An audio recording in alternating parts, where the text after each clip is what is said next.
The sound of the deadbolt sliding home was louder than the wind. I stood on the cracked pavement, shivering, staring at the suitcase my father had thrown onto the lawn. I thought I had just lost my home. But 12 hours later, waking up in my car, I realized it was worse. 2 million strangers were watching a video of my humiliation. And my sister had not just filmed it, she had directed it. The winter in Briar Glen always felt personal. It was a damp, gray cold that settled into the bones of the houses and the people, the kind of weather that made everything feel brittle. I sat at the small desk in the corner of my childhood bedroom, watching the condensation weep down the window pane. My hand moved steadily across the blue lines of a personal check, writing out the words $600. It was the first of the month. Rent was due. At 32 years old, writing a rent check to my mother, Diane, felt like a specific kind of defeat. It was not where I had planned to be. 6 months ago, I had a catastrophic breakup and a layoff in the same week, a 1-2 punch that knocked the wind out of my 10-year career in logistics. I had burned through my emergency fund, keeping my apartment in the city for 2 months, hoping something would break, before swallowing my pride and asking to come home.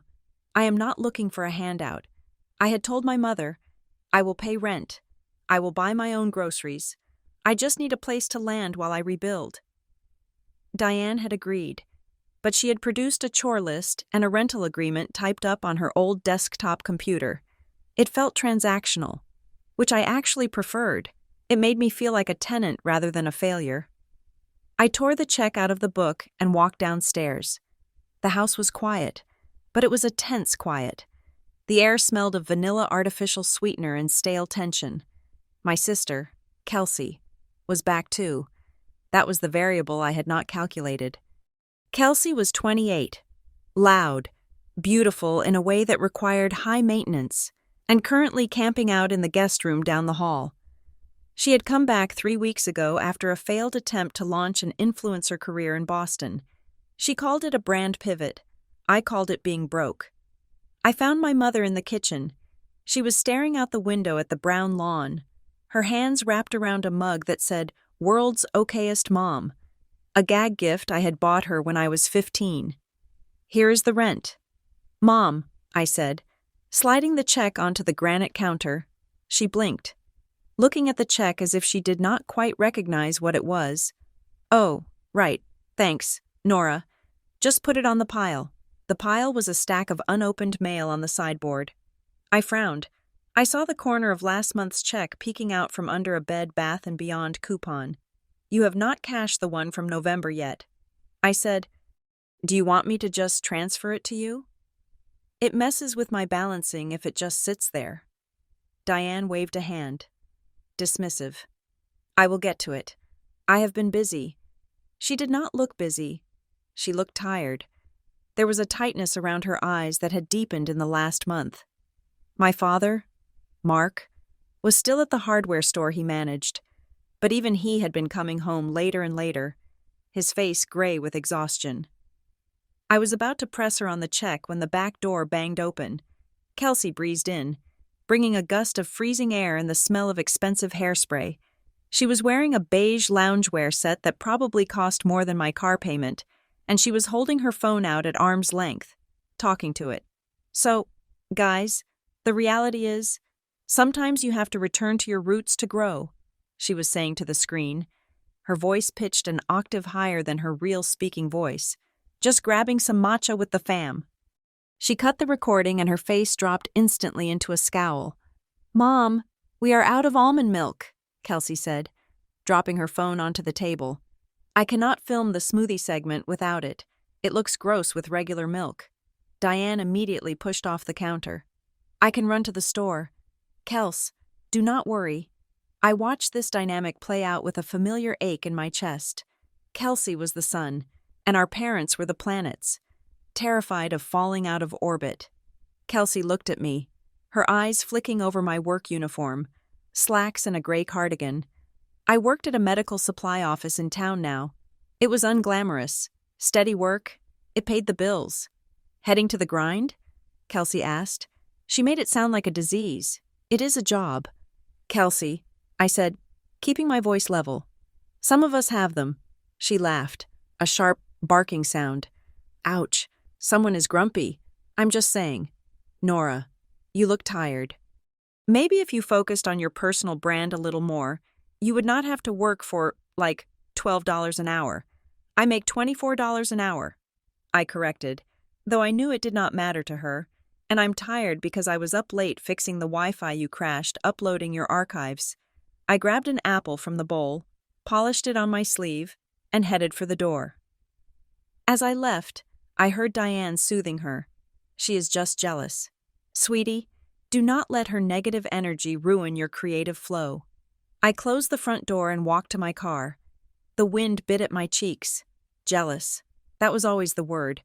I was not jealous of Kelsey's chaos. I was terrified of it, because every time Kelsey crashed, she took everyone else down with her, and I had a feeling the crash was coming. The escalation started with the small things. 3 days later, I came home to find the kitchen rearranged. The coffee maker was moved to the floor in the pantry. The toaster was gone. The counters were completely bare, stripped of everything including the jar of utensils and the paper towel holder. I stood in the center of the room, blinking. "Mom?" I called out. Kelsey poked her head in from the living room. She was wearing a ring light like a necklace, trying to untangle the cord. I moved the clutter. She said, "The lighting in here is actually really good around 4 in the afternoon, but the background was too busy. I need clean lines for the lifestyle content. You put the coffee maker on the floor. Kelsey, it is visual noise. Nora, just pull it out when you need it." I walked over to the pantry, retrieved the coffee maker, and put it back on the counter. This is a house, not a set. People live here. Kelsey rolled her eyes and marched into the other room. "Mom!" she yelled. "Nora is messing up the aesthetic again." Diane appeared from the laundry room, looking harried. "Nora, please, Kelsey is trying to work. Can you just leave it for a few hours? It means a lot to her. It is her future." "My future involves caffeine," I said, but I felt the energy in the room shift. I was the aggressor. I was the one standing in the way of Kelsey's hypothetical success. Later that night, I went to grab my phone charger from the living room and found Mark and Diane huddled at the kitchen table. They pulled apart quickly when I entered, like teenagers caught smoking. There were papers spread out between them. I recognized the logo on a glossy flyer, a local predatory lender that advertised quick cash for home equity. "Is everything okay?" I asked, pausing in the doorway. Mark swept the papers into a pile and covered them with his hand. "Fine. Everything is fine." "Nora." I saw a bank notice peeking out. It was red. "Dad," I said, stepping closer. "I saw the mail earlier. There was a second notice from the mortgage company. Are you guys behind?" Mark's face flushed a deep, angry red. He stood up, the chair scraping loud against the linoleum. "You are not entitled to adult problems. Nora," he snapped, "you are living under my roof for a fraction of what you would pay a landlord. Do not audit me." I took a step back, stung. "I am not auditing you. I am worried. If you need help, I do not need help from my child who had to move back into her childhood bedroom at 32, Mark shouted. The silence that followed was ringing. Mark looked shocked by his own volume. He rubbed a hand over his face, looking suddenly very old. "I am sorry," he muttered. There is a lot of pressure at the store." I nodded, swallowing the lump in my throat. "I know. I am sorry." I retreated to my room, but I could not shake the feeling of dread. My parents had always been private about money, but they had never been cruel. Something was bleeding them dry, and I had a sinking suspicion I knew who it was. The following Tuesday was family dinner night. It was a tradition Diane insisted on, a performance of normalcy that we all endured. We sat around the oval oak table, eating dry pork chops and instant mashed potatoes. Kelsey was in high spirits. She had her phone propped up against the salt shaker, filming a time-lapse of us eating. I had asked her to turn it off, but she said the audience loved wholesome family content. "So, Nora," Kelsey said, stabbing a piece of pork, "I was talking to Rowan today. You remember Rowan? From high school? I kept my eyes on my plate. Vaguely. She is doing amazing. She just bought a condo in the city. Like, a real one. With a doorman. That is great for her. I said, yeah, Kelsey continued, chewing with her mouth slightly open. It is crazy to think she is 3 years younger than you. And she, has her own life. I put my fork down. The metal clinked against the china. What is your point, Kelsey? She blinked, eyes wide and innocent. Nothing. I am just saying, it is a contrast. I mean, do you think you will ever move out again? Or is this, the plan now? Just hanging out in your high school room? Saving your pennies? Mark cleared his throat. Kelsey, that is enough. No, let her speak, I said, my voice calm. It was a deadly sort of calm that I had learned in logistics, specifically for dealing with angry truckers. Kelsey smiled. It was a small, tight smile. It looked like she was memorizing my reaction. I am just worried about you. Nora, she said, it is pathetic. Honestly, you are 32. You are supposed to be the successful one, right? The one who did everything right? And here you are, eating mom's pork chops and paying rent like a teenager with a paper route. I looked at her, really looked at her. Her makeup was flawless, contouring carved sharp enough to cut glass. But her eyes were dead. There was no heat in them, only calculation. I am rebuilding. Kelsey, I said, I had a career for 10 years. I have savings. I have a plan. And I am paying my way. I am not the one who borrowed $2,000 from Dad last month for a camera lens that is currently sitting in a box unopened. The table went silent. Diane gasped. How did you know about that? Mark asked, looking at me. Because I saw the receipt in the trash. I said, and I saw the withdrawal slip on the counter. Kelsey's face twisted. She did not look embarrassed. She looked excited. You went through my trash? She accused, her voice rising. You are obsessed with me. God, you are so toxic. Nora, I did not go through your trash. It was on top of the bin. Diane stood up. Stop it. Both of you. Nora, why do you have to antagonize her? I stared at my mother. Antagonize her? She just called me pathetic. She is stressed, Diane cried. She is trying to build something. I stood up, taking my plate to the sink. I am done. Thank you for dinner. As I walked out of the kitchen, I glanced back. Kelsey was not looking at Mom or Dad. She was looking at her phone, tapping the screen, checking the footage. That night, I woke up at 2 a.m. to use the bathroom. The hallway was dark, except for a blinding white halo coming from the far end. I squinted against the glare. A ring light was set up on a tripod, positioned directly outside my bedroom door. It was fully illuminated, a stark white eye staring at my room. I walked over to it, my heart hammering. I looked for a switch to turn it off. What are you doing? I jumped. Kelsey was standing in her doorway, wearing a silk robe. Why is this pointing at my door? I asked. It is for my morning routine reel, she said, crossing her arms. I need to capture the sunrise light hitting the hallway, and I need the fill light to balance it. Kelsey, it is 2 a.m, and it is pointed at my door. It is the angle. Nora, don't be so dramatic. I reached out and clicked the power switch. The hallway plunged back into darkness. Move it, I said. She huffed, a sound of pure petulance. You are ruining everything. I went back to bed, but I did not sleep. I lay there staring at the ceiling, listening to the house settle. I felt like I was being hunted. The breaking point came 3 days later. I logged into my bank account on my lunch break to pay my car insurance. I scrolled through the transaction history, checking the balance. I froze. My balance was $1,200 higher than it should have been. I scrolled back. The rent check I had written in December, $600, was still outstanding. The check I had written in January, another $600, was also outstanding. 2 months of rent, $1,200. My mother had not cashed them. A cold knot formed in my stomach. Diane was meticulous about money. She balanced her checkbook to the penny every Sunday. For her to ignore $1,200, especially when I knew they were struggling. Made no sense. Unless she couldn't cash them. Or unless she didn't want a record of me paying rent. I closed the browser tab, my hands shaking slightly. When I got home that evening, the house felt different. The air was charged, heavy with static.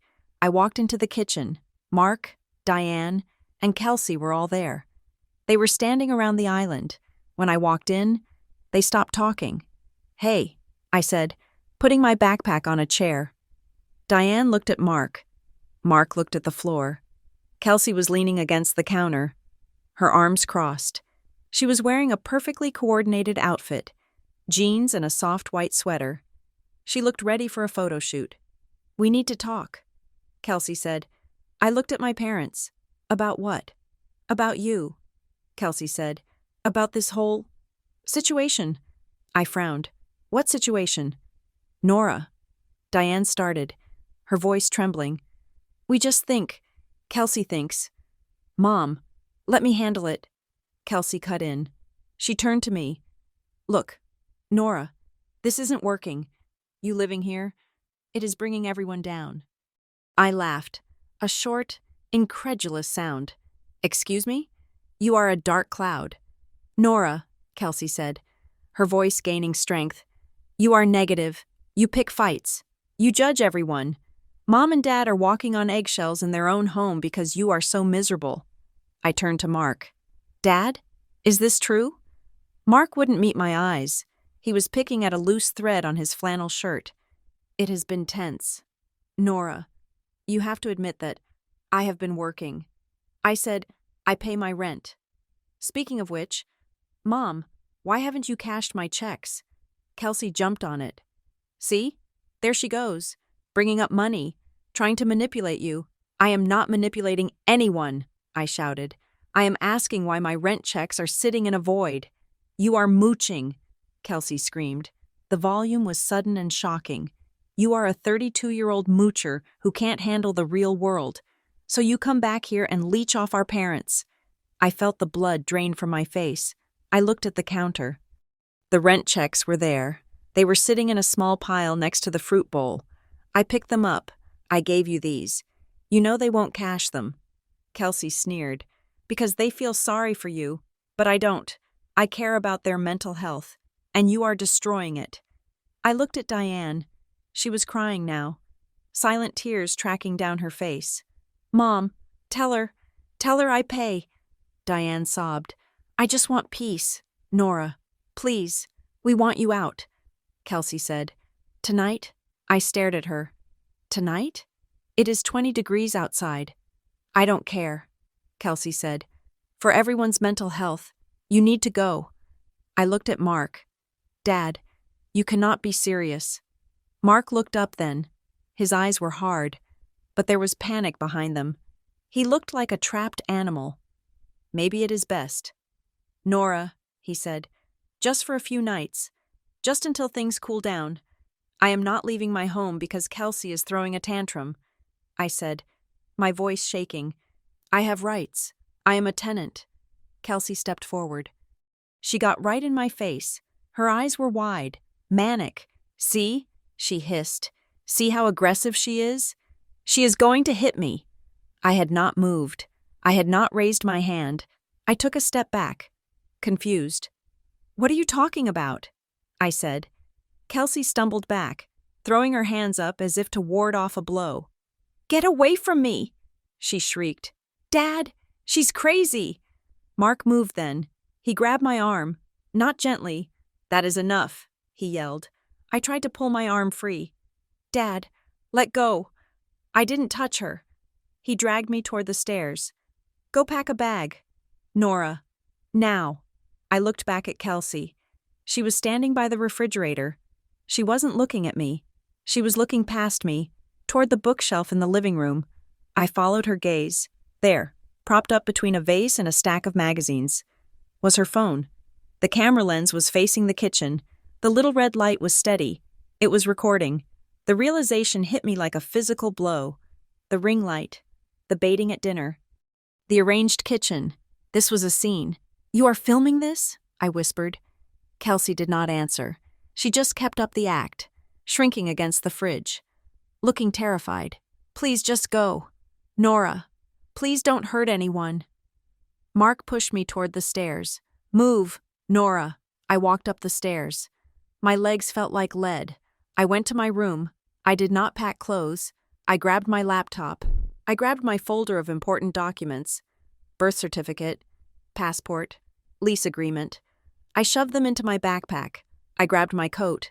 When I came back down, Mark was waiting at the bottom of the stairs. He had my suitcase, the big hardshell one I used for travel. He had obviously just grabbed it from the closet. It was empty. He opened the front door and threw the suitcase out onto the porch. It clattered loudly on the wood. Out, he said. I looked at Diane. She was standing in the kitchen doorway, her hand over her mouth. Mom? I said. She turned away. I walked out the door. The cold air hit me instantly, biting through my sweater. I stepped onto the porch. Mark slammed the door behind me. I heard the deadbolt slide home. I stood there for a moment, stunned. The silence of the neighborhood was deafening. Then, through the thin glass of the living room window, I heard a voice. It was soft, muffled, but clear enough. Got it, Kelsey said. I looked at the window. I saw her silhouette moving toward the bookshelf. She picked up the phone.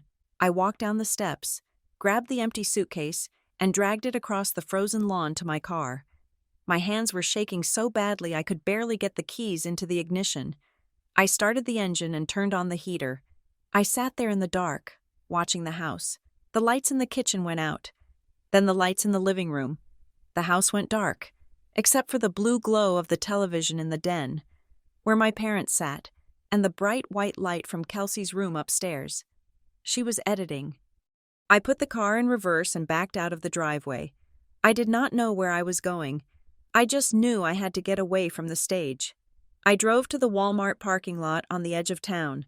It was the only place I could think of where I wouldn't be bothered. I reclined the driver's seat and pulled my coat over me like a blanket. I stared at the fabric roof of the car. I replayed the last hour in my mind, the way Kelsey had positioned herself, the way Mark had grabbed the suitcase. It was theatrical. He had thrown it. Who throws a suitcase? Someone who wants it to look good on camera. I closed my eyes, but sleep didn't come. I lay there shivering, listening to the hum of the highway nearby. Around 6 a.m, the sun began to bleed gray light over the parking lot. I sat up, my neck stiff, my mouth tasting like metal. I reached for my phone. I needed to find a hotel. I needed to call my boss. I unlocked the screen. I had 42 notifications. That was impossible. I was not popular. I didn't use social media much. I opened Instagram. My feed was gone. It was replaced by a wall of notifications. Tagged you in a post, mentioned you in a comment, tagged you in a reel. I clicked on the first one. It was a video posted by an account called Kelson Chaos. The account was new. It had one post. The video had 2.4 million views. The thumbnail was a blurry shot of my face, twisted in confusion, with big red text overlaid, "Psycho Sister kicked out." I pressed play. The video started with Kelsey talking to the camera, whispering, "Guys, I am literally shaking right now. My older sister has been terrorizing my parents for months. Tonight she finally snapped. Jump cut." The footage was grainy, taken from the shelf. It showed me standing in the kitchen, but the audio was out of sync. It showed me shouting, "I am asking why my rent checks are sitting in a void." But the caption read, "Screaming at parents about money, jump cut." Me stepping toward Kelsey. The angle made it look like I was lunging. The audio of me saying, "What are you talking about?" was muted. Instead, there was a dramatic sound effect. A low bass boom, jump cut, Kelsey cowering. "Please don't hurt anyone, jump cut, Mark grabbing me." The caption, "Dad protecting me." And then the money shot. The suitcase flying out the door, me walking out into the cold, Mark slamming the door. The video ended with Kelsey crying into the camera. Looking perfect and tragic. I just want her to get help, but we couldn't take the abuse anymore. I scrolled down to the comments. "OMG, she looks unhinged. Good for you for standing up to her. That stare she gave you? Pure evil. Why is she 32 and living at home? Loser. Glad you're safe. Babe. I dropped the phone into my lap. My hands were numb. I looked out the window at the Walmart shoppers pushing carts.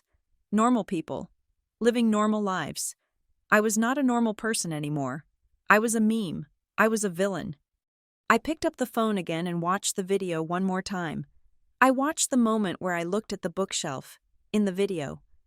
They had zoomed in on my face so you couldn't see what I was looking at. They had cropped out the phone. I sat up straight. I remembered the ring light. I remembered the red envelope on the counter. I remembered the undeposited checks. This wasn't a fight. This was a production. I started the car. The engine roared to life, loud in the morning quiet. I was not going to cry. I had done my crying in the first hour. Now, I felt something else. A cold, hard clarity. Sharper than the winter air.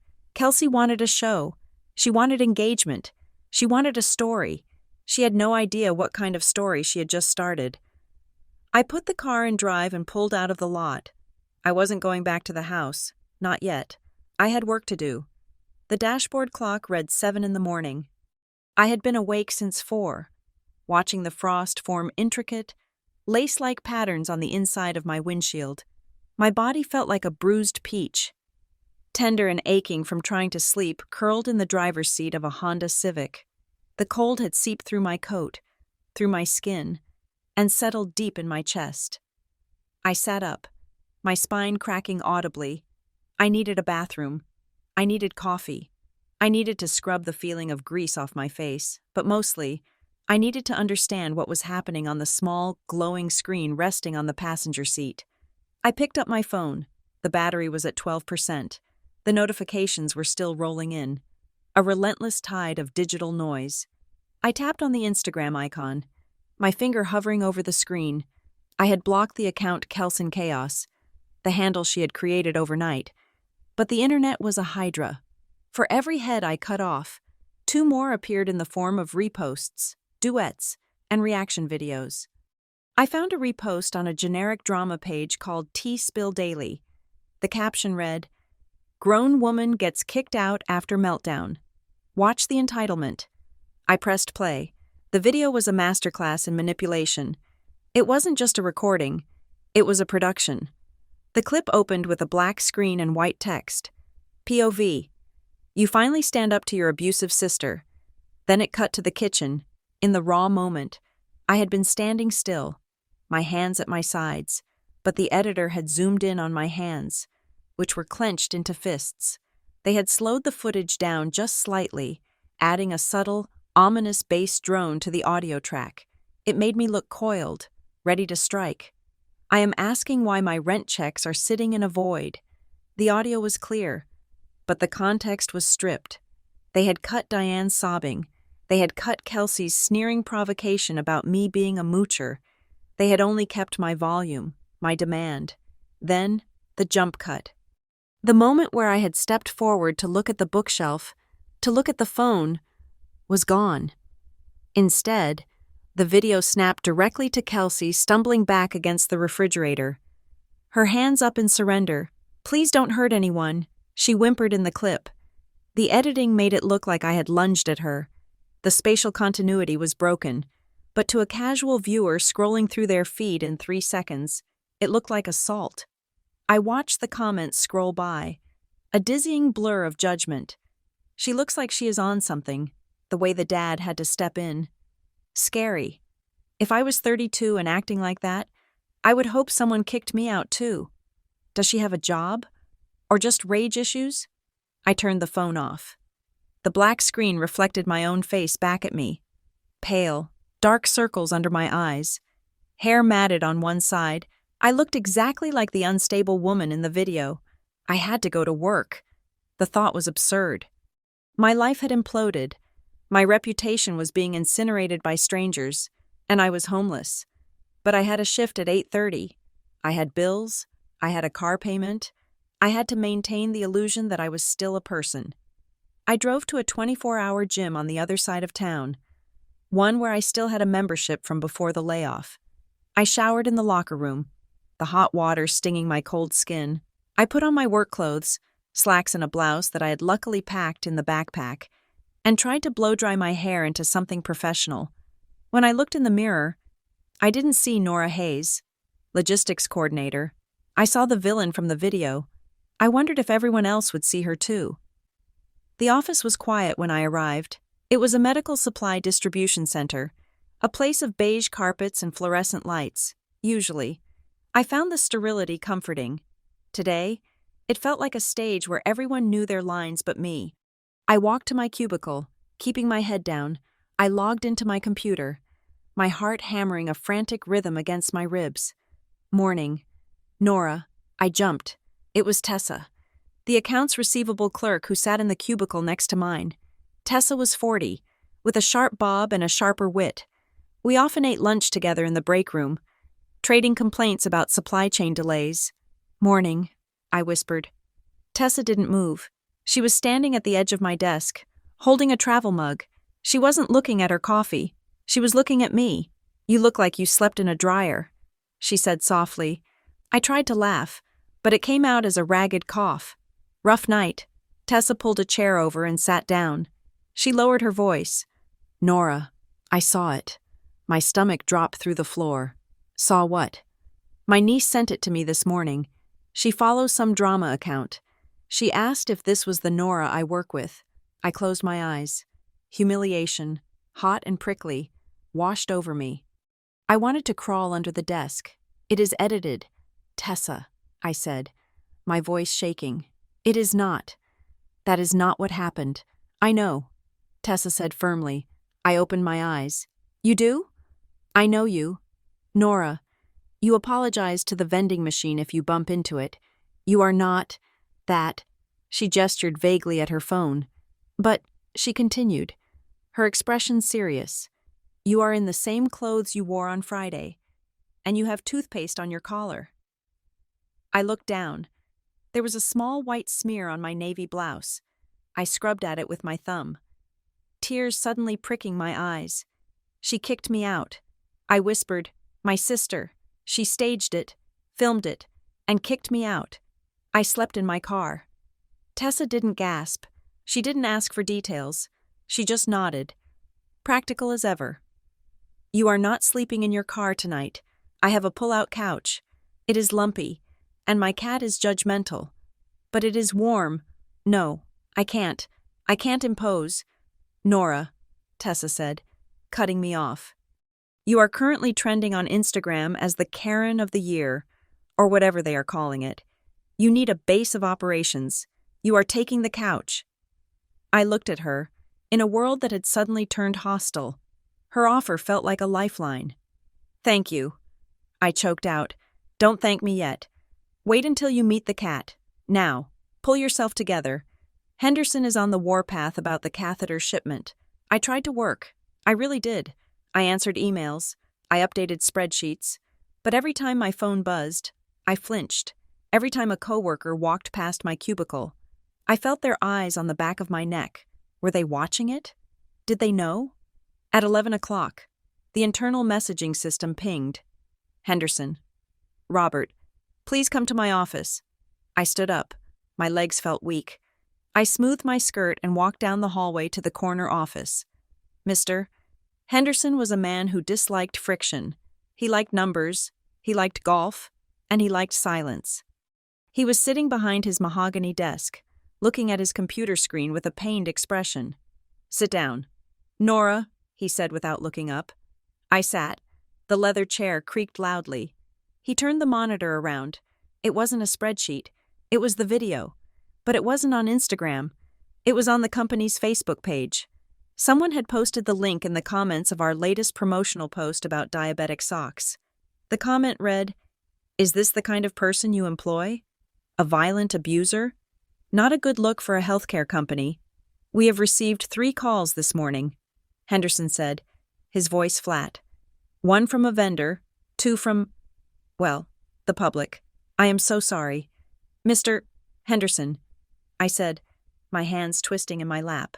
That is a personal family matter. It is a manipulated video. My sister, I don't need the backstory. Nora, he interrupted, holding up a hand. I really don't. What I need is for the phone to stop ringing about my logistics coordinator. He took off his glasses and rubbed the bridge of his nose. We deal with vulnerable populations. Nora, elderly care facilities, hospitals. We cannot have an employee who is publicly perceived as unstable or dangerous. I am not dangerous, I said, my voice rising slightly. I am the victim here. Perception is reality in business, he said. You know that. He sighed. Look, I can't fire you for a family dispute, but I can't have you here right now. It is a distraction. And frankly, until this blows over, you are a liability. He slid a paper across the desk. It was a leave request form. Take a few days, unpaid. I am afraid. Since you used your personal time for the move last month, get this sorted out. Get it offline. Mr. Henderson, I can't get it offline. It is viral. Then wait for the news cycle to move on. Come back on Monday. We will reassess then. It wasn't a request. I walked back to my desk, feeling like a ghost. I packed my bag. I didn't look at Tessa. I just walked out to my car, the shame burning my skin like a sunburn. Tessa's apartment was small, cluttered, and smelled of lavender and cat litter. It was perfect. I sat on the lumpy couch she had promised, my laptop open on the coffee table. Tessa was in the kitchen making tea, giving me space. I had to stop reacting and start analyzing. I was a logistics professional. I solved problems. This was just a problem. A loud, humiliating, career-ending problem. I pulled up the video again. I forced myself to detach. I wasn't Nora Hayes, the crying woman. I was an investigator. I downloaded the clip using a third-party site so I could scrub through it frame by frame. I watched the kick-out sequence. Frame 0045. I am shouting. Frame 0046. Mark steps in. Frame 0047. The camera jerks. I paused. I rewound. At 0046, just as Mark grabs my arm, there is a glitch in the audio, a tiny pop, and the light shifts on the wall behind us. The sun was setting when this happened. The shadows in the kitchen were long, but in the shot where Kelsey is cowering, the shadow of the refrigerator is at a different angle. I checked the time. Sunset was at 4:52. In the shot of me shouting, the shadow on the wall is sharp. In the shot of Kelsey cowering, the shadow is diffused, softer. They were filmed at different times. I grabbed a notebook. Discrepancy 1. Lighting shift between confrontation and reaction shots. Discrepancy 2. Audio glitch at 0046 indicates a splice. I kept watching. I looked at the background. In the shot where I am supposedly lunging, you can see the digital clock on the microwave over my shoulder.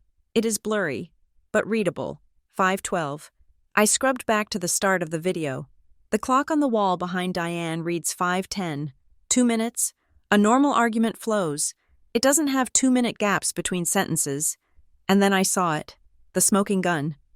In the final shot, where Mark throws my suitcase, the camera pans slightly to the left. For a split second, less than 10 frames, you can see a reflection in the darkened window of the den. It was Kelsey holding the phone, but she wasn't just holding it. She was holding up a hand, 3 fingers extended. 3, 2, 1. She was counting him in. I froze the frame. It was grainy, barely a smudge of light, but it was there. She was directing him. I sat back, exhaling a breath I didn't know I was holding. It wasn't just edited, it was scripted. Mark didn't throw the suitcase because he was angry. He threw it because she told him to go on action. I picked up my phone. I needed to talk to my mother. I needed to believe that she wasn't part of the direction, that she was just a bystander, swept up in Kelsey's hurricane. I typed out a text to Diane. Mom, I am staying at a friend's. I saw the video. You know that isn't what happened. You know Kelsey edited it to make me look violent. I just lost days of pay because of this. Please, I need you to send me the full video. The one on her phone. I need to clear my name so I can keep my job. And I would like to come home and talk about this like adults. I stared at the screen, waiting. The 3 dots appeared, then disappeared, then appeared again. 5 minutes passed, then 10. Finally, the phone buzzed. Diane. Nora, we love you, but we cannot enable this denial anymore. You need to look at your behavior. This is what happens when you refuse accountability. Please do not come to the house until you are ready to apologize to your sister. I read the text twice. This is what happens when you refuse accountability. My mother didn't talk like that. My mother said things like, "Oh dear," and "let's not make a fuss." She didn't use therapy speak weaponized for guilt trips. Kelsey had written the text, or she had told Diane exactly what to say. I threw the phone onto the cushion. A surge of rage, hot and pure, replaced the shame. They were destroying me, systematically, and they felt righteous about it. The phone buzzed again. I didn't want to look. I expected more hate, more comments, more links to the video, but it was a text message from an unknown number. Area code 617, Boston. I picked it up. There was no text, just an image, a screenshot. It looked like an email chain. The subject line was, "Viral moment, family drama, /kickout, /2M plus views, guaranteed." The sender was "Contact Marlowe House Media to calm." The recipient was redacted, but it looked like an editor at a gossip site called The Daily Tea. The body of the email read, "Hey guys, we have a creator, Kelsey Hayes, rebranding to the toxic truth, with a massive organic viral moment happening right now. Raw, emotional family conflict. The evil sister narrative is tracking huge. We are looking for placement on your main feed. Exclusive rights available for the unedited B-roll if the price is right. Let's discuss." Attached to the email was the thumbnail of my face. I stared at the screen. Marlowe House Media. The text bubble animated. A message appeared. Unknown. She is not just posting it for likes. She is shopping it. Marlowe House is a boutique management firm for micro-influencers. They specialize in reality narrative. You are the product.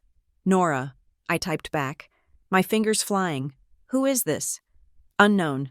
Someone who knows how Kelsey operates. Check the timestamp on that email. It was sent 3 hours before the kickout. I zoomed in on the screenshot. The timestamp was 2:15 p.m. on Friday. Mark had thrown my suitcase at 5:15 p.m. They had pitched the story before it even happened. The room spun. This wasn't a family breakdown. It wasn't an emotional explosion. It was a business transaction. They had sold the video, and then they had filmed it to fulfill the contract. My rent checks, the ring light, the carefully arranged kitchen. It was all set dressing. I was the prop. I looked at the unknown number. Why are you telling me this? Unknown. Because she did it to me too, just not as well. The user went offline. I sat there, the silence of the apartment pressing in on me. I felt sick, physically nauseous. My own parents. They had sold me out for, what? A viral moment? A contract? I remembered the papers on the table, the refinance flyer, the debt. Desperation makes people do ugly things. I opened my laptop again. I needed proof, real proof, not just discrepancies in a video. I logged into my bank portal. I downloaded the PDFs of every check I had written to Diane in the last 6 months. September, $600. Cashed. October, $600. Cashed. November, $600. Outstanding. December, $600. Outstanding. January, $600. Outstanding. I printed them to a PDF. Exhibit A. Proof of payment. I dug through my camera roll. I scrolled back 2 weeks. I had taken a picture of the hallway to send to a friend. Joking about the mess. There it was. In the corner of the frame, the ring light, but also, on the floor, a piece of paper with Kelsey's handwriting. It was blurry, but if I zoomed in, I could make out a list. 1. Provoke about money. 2. Mom cries. Needs tears. 3. The suitcase throw. Dad needs to be firm. I hadn't noticed it at the time. I thought it was just her notes for some makeup tutorial. I saved the photo. Exhibit B. Premeditation. I went to my email. I found the rental agreement Diane had typed up. It was simple, but it was a contract. Tenant. Nora Hayes. Landlord. Diane Hayes. Notice required for eviction. 30 days. They had given me 30 seconds. I saved it. Exhibit C. Illegal eviction. I had a folder. I had evidence. But I didn't know what to do with it. I went to Instagram. I found the reporting tool. Report this post. Reason: bullying or harassment. Specifics: targeting me. I hit submit. A screen popped up. Thank you for your report. We use technology and human review to process reports. Due to high volume, this may take time. I reported the account for impersonation. I reported it for violence. I reported it for false information. 10 minutes later, I got an automated email. We have reviewed your report and found that the content does not violate our community guidelines. We understand this may be upsetting, but we allow content that depicts controversial issues. I stared at the screen. Of course, it was engagement. It was ads. Instagram didn't care if it was a lie, as long as people were watching. Tessa walked in. She had a plate of toast. Eat, she said. You look like you are plotting a murder. I am plotting a defense, I said, taking a piece of toast. But the system is designed for them. Tessa, it is designed for the loud ones. Then you have to get louder, Tessa said, or smarter. My phone pinged with an email notification. It wasn't a reply from Diane. It wasn't the mystery texter. It was an email from legalmarlowhousemedia.com. My heart hammered. I opened it. Urgent. Cease and desist / notice of harassment. Dear Ms. Hayes, we represent Kelsey Hayes and her brand entities. It has come to our attention that you are contacting our client and her associates, Diane Hayes, Mark Hayes, with harassing messages and demands. Furthermore, we are aware that you may be planning to disseminate false statements regarding the video content posted on January 24th. Be advised that the content in question is a verified documentation of a domestic incident. Any attempt to claim otherwise, or to defame Kelsey Hayes by alleging staging or scripting, will be considered tortious interference with her business relationships. We demand that you immediately cease all contact with the Hayes family and refrain from posting any defamatory comments on social media. Failure to comply will result in immediate legal escalation, governed by the laws of Massachusetts. Sincerely, Tyler Marlowe, Director of Operations, Marlowe House Media. I read it 3 times. The language was heavy, scary, tortious interference, defamatory, legal escalation, but I looked closer. There was no bar association number. There was no law firm letterhead. Tyler Marlowe was the Director of Operations, not an attorney. I looked up Marlowe House Media on Google. It was a Squarespace website. The address was a P&O box in a strip mall in Revere. It was a fake legal threat, a scare tactic. They were trying to bully me into silence because they knew I had the truth. They knew the video was a fraud, and they were terrified I would expose the business deal behind the family drama. My stomach turned over. A cold, heavy stone. I wasn't just fighting my sister anymore. I was fighting a company that had monetized my homelessness before I even packed my bag. I looked at Tessa. They sent me a cease and desist, I said. Tessa stopped chewing. From a lawyer? From a Director of Operations, I said. They are trying to scare me. Is it working? Tessa asked. I looked at the email again. I looked at the folder of evidence on my desktop.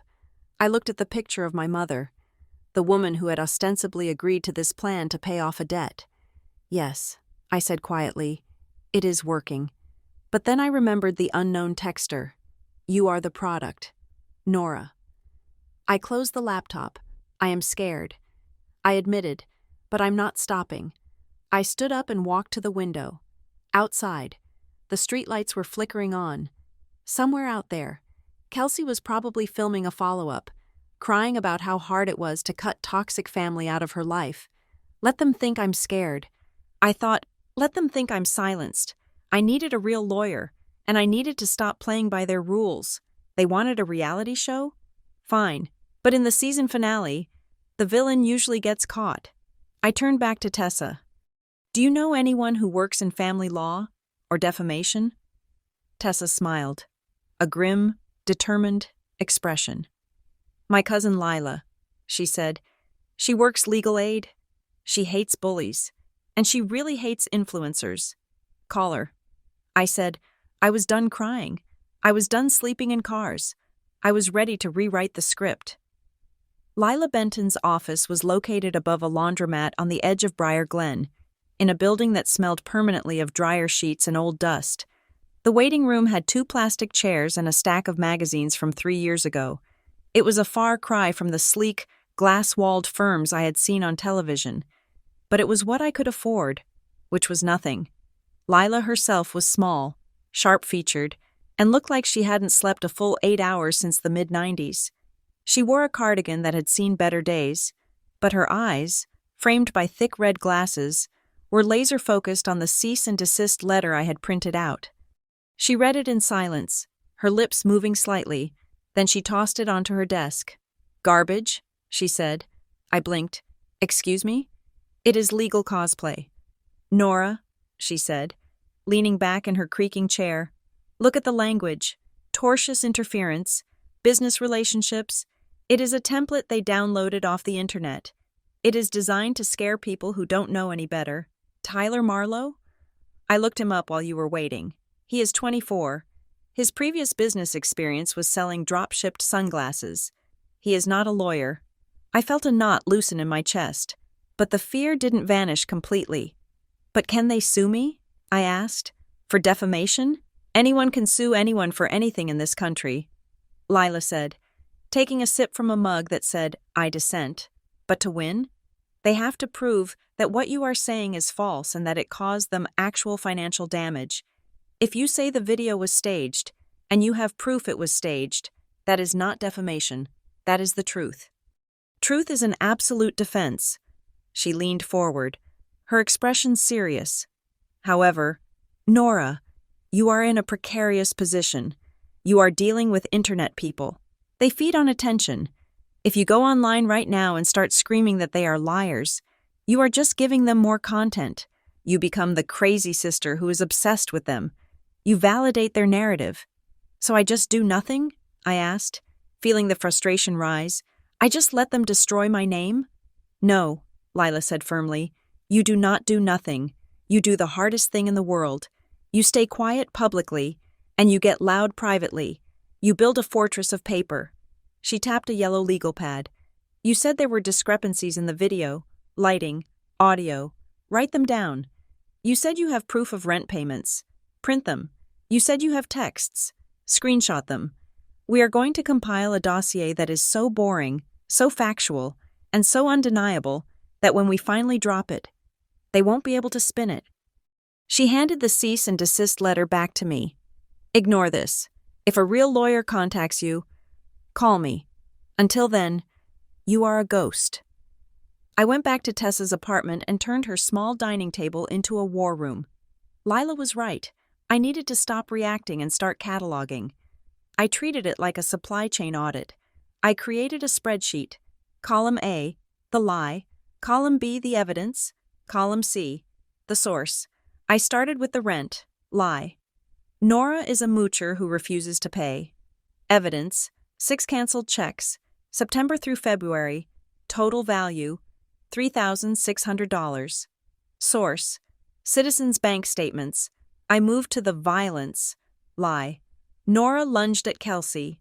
Evidence, discontinuity and shadows on the kitchen wall indicating a time jump of at least 15 minutes between the shout and the reaction. Source, metadata analysis of the viral clip versus sunset data for Briar Glen on January 24th. It felt good to be clinical. It felt safe. But safety was an illusion. Later that afternoon, I received a text from a number I didn't recognize. I almost deleted it, thinking it was more hate mail. But the preview text caught my eye. It's Rowan, Kelsey's friend. Well, ex-friend. Don't tell her I messaged you. I stared at the phone. Rowan had been Kelsey's best friend since high school. They were inseparable. They had moved to the city together. I typed back, "Why are you contacting me?" The response came immediately. A bubbling stream of gray bubbles. I saw the video. I know the look she gives the camera at the end. She did the same thing to me when we lived together in Boston. She staged a fight about me stealing her clothes for a TikTok trend. People sent me death threats for weeks. I had to move out. I felt a chill. She has done this before? Rowan. It is the Marlowe House playbook. They tell you that conflict drives engagement. They script it. Kelsey is desperate. Nora, she is in deep with them. Nora, what do you mean? Deep. Rowan, it is a pyramid scheme dressed up as management. They charge a monthly retainer of $2,000 for coaching and editing, plus they take 30% of ad revenue. Kelsey hasn't made a dime in 6 months. She is drowning in debt. She borrowed money from me that she never paid back. That is why we stopped talking. She thinks this viral moment is going to pay off her credit cards. I set the phone down. $2,000 a month. Kelsey was paying a company to tell her how to ruin her family.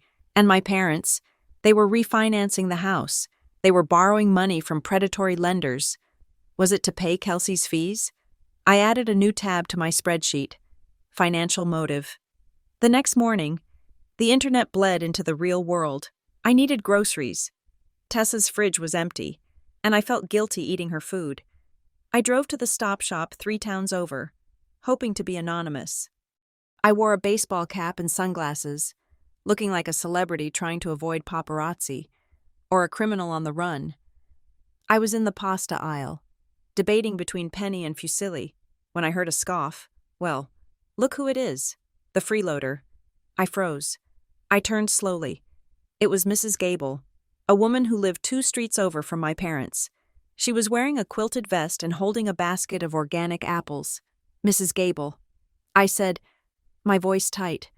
I saw the video, she said, loud enough for the woman stocking shelves to look up. Disgusting. Your poor mother. After everything she has done for you, Mrs. Gable, that video was not— Don't speak to me, she snapped, pulling her basket closer. You are a nasty piece of work. Nora Hayes, violent. I told my husband, if we see your car on our street, we are calling the police. We don't want that kind of instability in the neighborhood. She marched away, her heels clicking on the linoleum. I abandoned my cart. I walked out of the store, my face burning. I got into my car and locked the doors. My phone pinged. I looked at Instagram. Someone had tagged me in a photo. It was a picture of my car, taken 5 minutes ago in the parking lot. Spotted the crazy sister at Stop Shop. She looks paranoid, lol. Kels in chaos drama. I looked around the parking lot, scanning the cars. Who was watching? Who was taking pictures?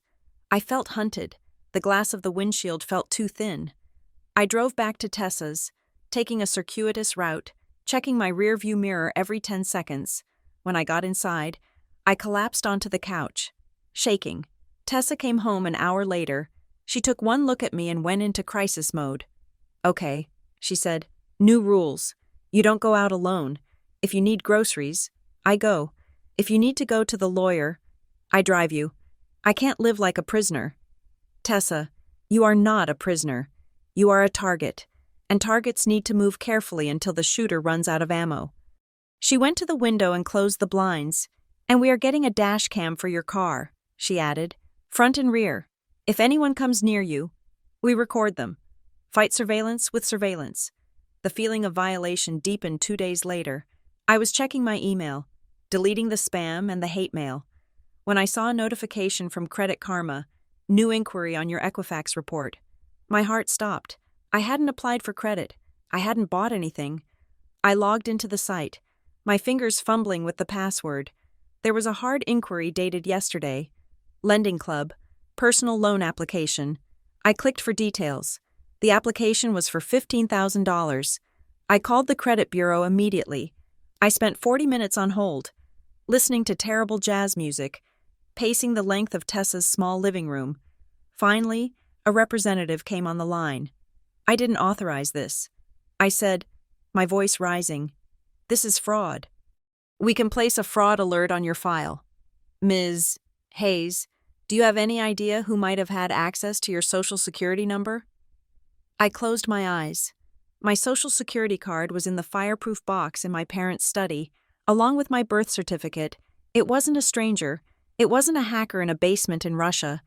It was family. Or it was Kelsey, who knew exactly where the key to that box was hidden. Freeze it, I said. Freeze everything. No one opens a lemonade stand in my name without a PIN number. Do you understand? I hung up. I felt sick. This wasn't just about content anymore. This was a crime. Identity theft. I looked at my spreadsheet. I added a new line. Crime, attempted fraud, evidence, hard inquiry. February 2nd. Suspect. Kelsey Hayes/Mark Diane Hayes. I needed to look my mother in the eye. I needed to know if she knew.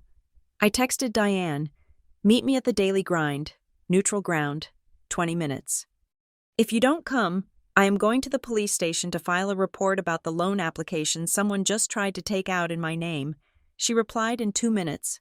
I'll be there. The daily grind was busy, filled with college students and remote workers. The noise was comforting. The hiss of espresso machines, the murmur of conversation. It felt safe. I sat at a corner table. I took my phone out.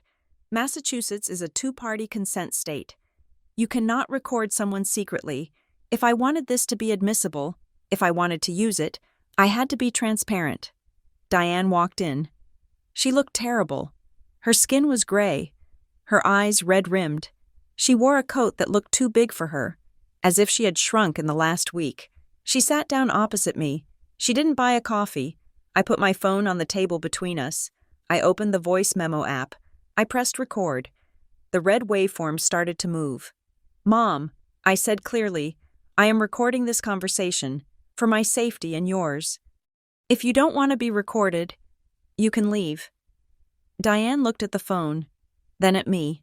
Her eyes were filled with a mix of fear and exhaustion. She didn't get up. Fine, she whispered. Record it. Maybe then you will listen. I folded my hands. Who tried to take out a $15,000 loan in my name yesterday? Diane flinched. She looked at her hands. I don't know what you're talking about. Don't lie to me. Mom, my credit report alerted me. Someone with access to the fireproof box used my social security number. Was it you? Or was it Kelsey? Diane picked at a loose thread on her coat. Kelsey. She needed bridge capital. Just until the brand deals check came in, she was going to pay it back. Nora. She swore she would pay it back before the first statement arrived. I stared at her. The room seemed to tilt. You let her steal my identity? Because she needed bridge capital? She didn't steal it, Diane hissed, leaning forward. We are a family. We help each other. Unlike you, who just takes and takes. I laughed. It was a cold, sharp sound. I take? Mom, I paid you rent that you never cashed. I bought my own groceries. Kelsey is the one draining you dry. She is paying Marlowe House $2,000 a month, isn't she? Diane's face went white. How do you know that? Because people talk. Mom, she is in debt. She is using you. And now she is committing felonies in my name. It is not a felony, Diane cried. People turned their heads. She lowered her voice. It is a loan. And she couldn't get it approved because her credit is overextended. She just needed a cosigner. Essentially, without my consent, that is fraud. Mom, Diane reached across the table and grabbed my hand. Her grip was desperate, clammy. Nora, please, you have to stop this. Stop the reporting. Stop the investigating. You are making it worse. Making what worse? The fact that you kicked me out onto the street for a video? It wasn't just for the video, Diane said. It was necessary. We needed you. We needed the space. The space? I asked. For what? My room is 10 by 12. Diane pulled her hand back. She looked away, her eyes darting to the door. We needed to cool things off, she muttered. That was the plan. You go for a few days. The internet gets its show. Kelsey gets her engagement numbers up so she can pay off the debts. And then we bring you back. Quietly. Once the heat dies down, I stared at the recording app. The red timer counted up. 4:12, 4:13. So it was a plan. I said slowly, you admit it. You plan to kick me out to help Kelsey's engagement numbers. Diane looked trapped. It sounds bad when you say it like that, but we are drowning. Nora, your father. The store is failing. We have a balloon payment on the mortgage. Kelsey said if she could just hit 2 million views, she could get a sponsorship with a tea company that pays $20,000. We needed the money. She looked at me, pleading. We did it for the family. Why can't you see that? I picked up my phone. I stopped the recording. I see it. Mom, I said, I see exactly what this family is. I stood up. I am freezing my credit. If she tries it again, I will press charges. And Mom? She looked up, tears streaming down her face. Don't wait up for me. I went straight to Lila's office. I played her the recording. When it finished, Lila sat in silence for a long moment. Admissible? I asked. She nodded. You stated you were recording. She stayed. She spoke. It is admissible, and it is devastating. She admitted to the conspiracy. She admitted to the financial motive. So we sue? Not yet. Lila said, we fire a warning shot, a real one. We drafted the demand letter together. It was a thing of beauty, cold, precise, and terrifying. To Marlowe House Media and Ms. Kelsey Hayes. We represent Nora Hayes regarding the unauthorized and defamatory publication of video content on January 24th. We are in possession of evidence demonstrating that said content was staged, scripted, and produced with the intent to deceive the public and cause reputational harm to our client. We are further in possession of audio recordings wherein parties confirm the kick-out was a premeditated act designed to generate revenue. We demand the immediate removal of the video.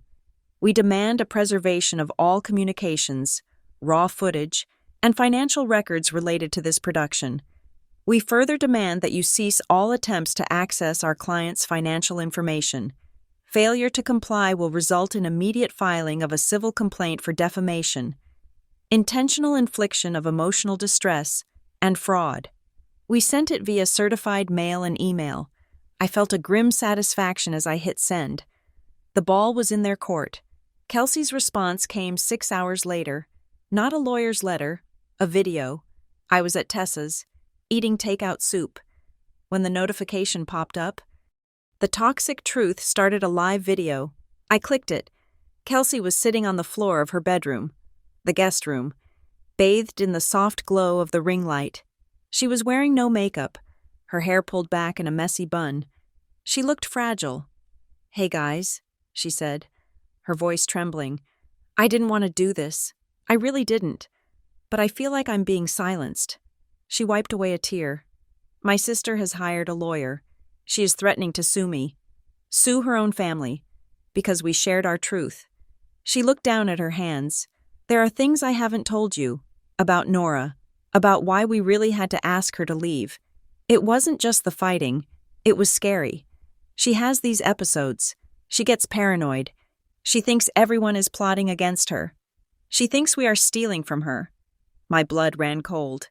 She was using the identity theft, the crime she committed, and twisting it into a symptom of my paranoia. I am not a doctor, Kelsey continued, looking earnestly into the lens. So I won't use labels. But when someone threatens to ruin your family because they are convinced the world is out to get them, you have to protect yourself. We are just trying to get her help, but instead, she sends legal threats. She looked up, tears spilling over. Please just pray for us. And pray for Nora. She is really sick. The comments exploded. OMG, I knew it. Paranoid delusions? That explains the dead eyes.